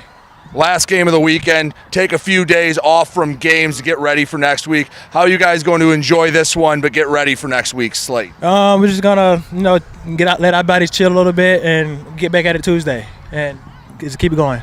That's Chris O'Neill. He's our player of the game, and that'll do it for us here from Jimmy John's Field on the USPBL Network. I've been Brady Beaton for my partner Alex Johnson. Thank you so much for watching. Hope you all have a safe and wonderful Sunday night. Thank you for having me. Oh, no problem. Appreciate it. Yes, sir. Yeah, I bet you that went to some people. Like, I think it hit the top of the black, and it hit and bounced off. Yeah. So, yeah, that one was...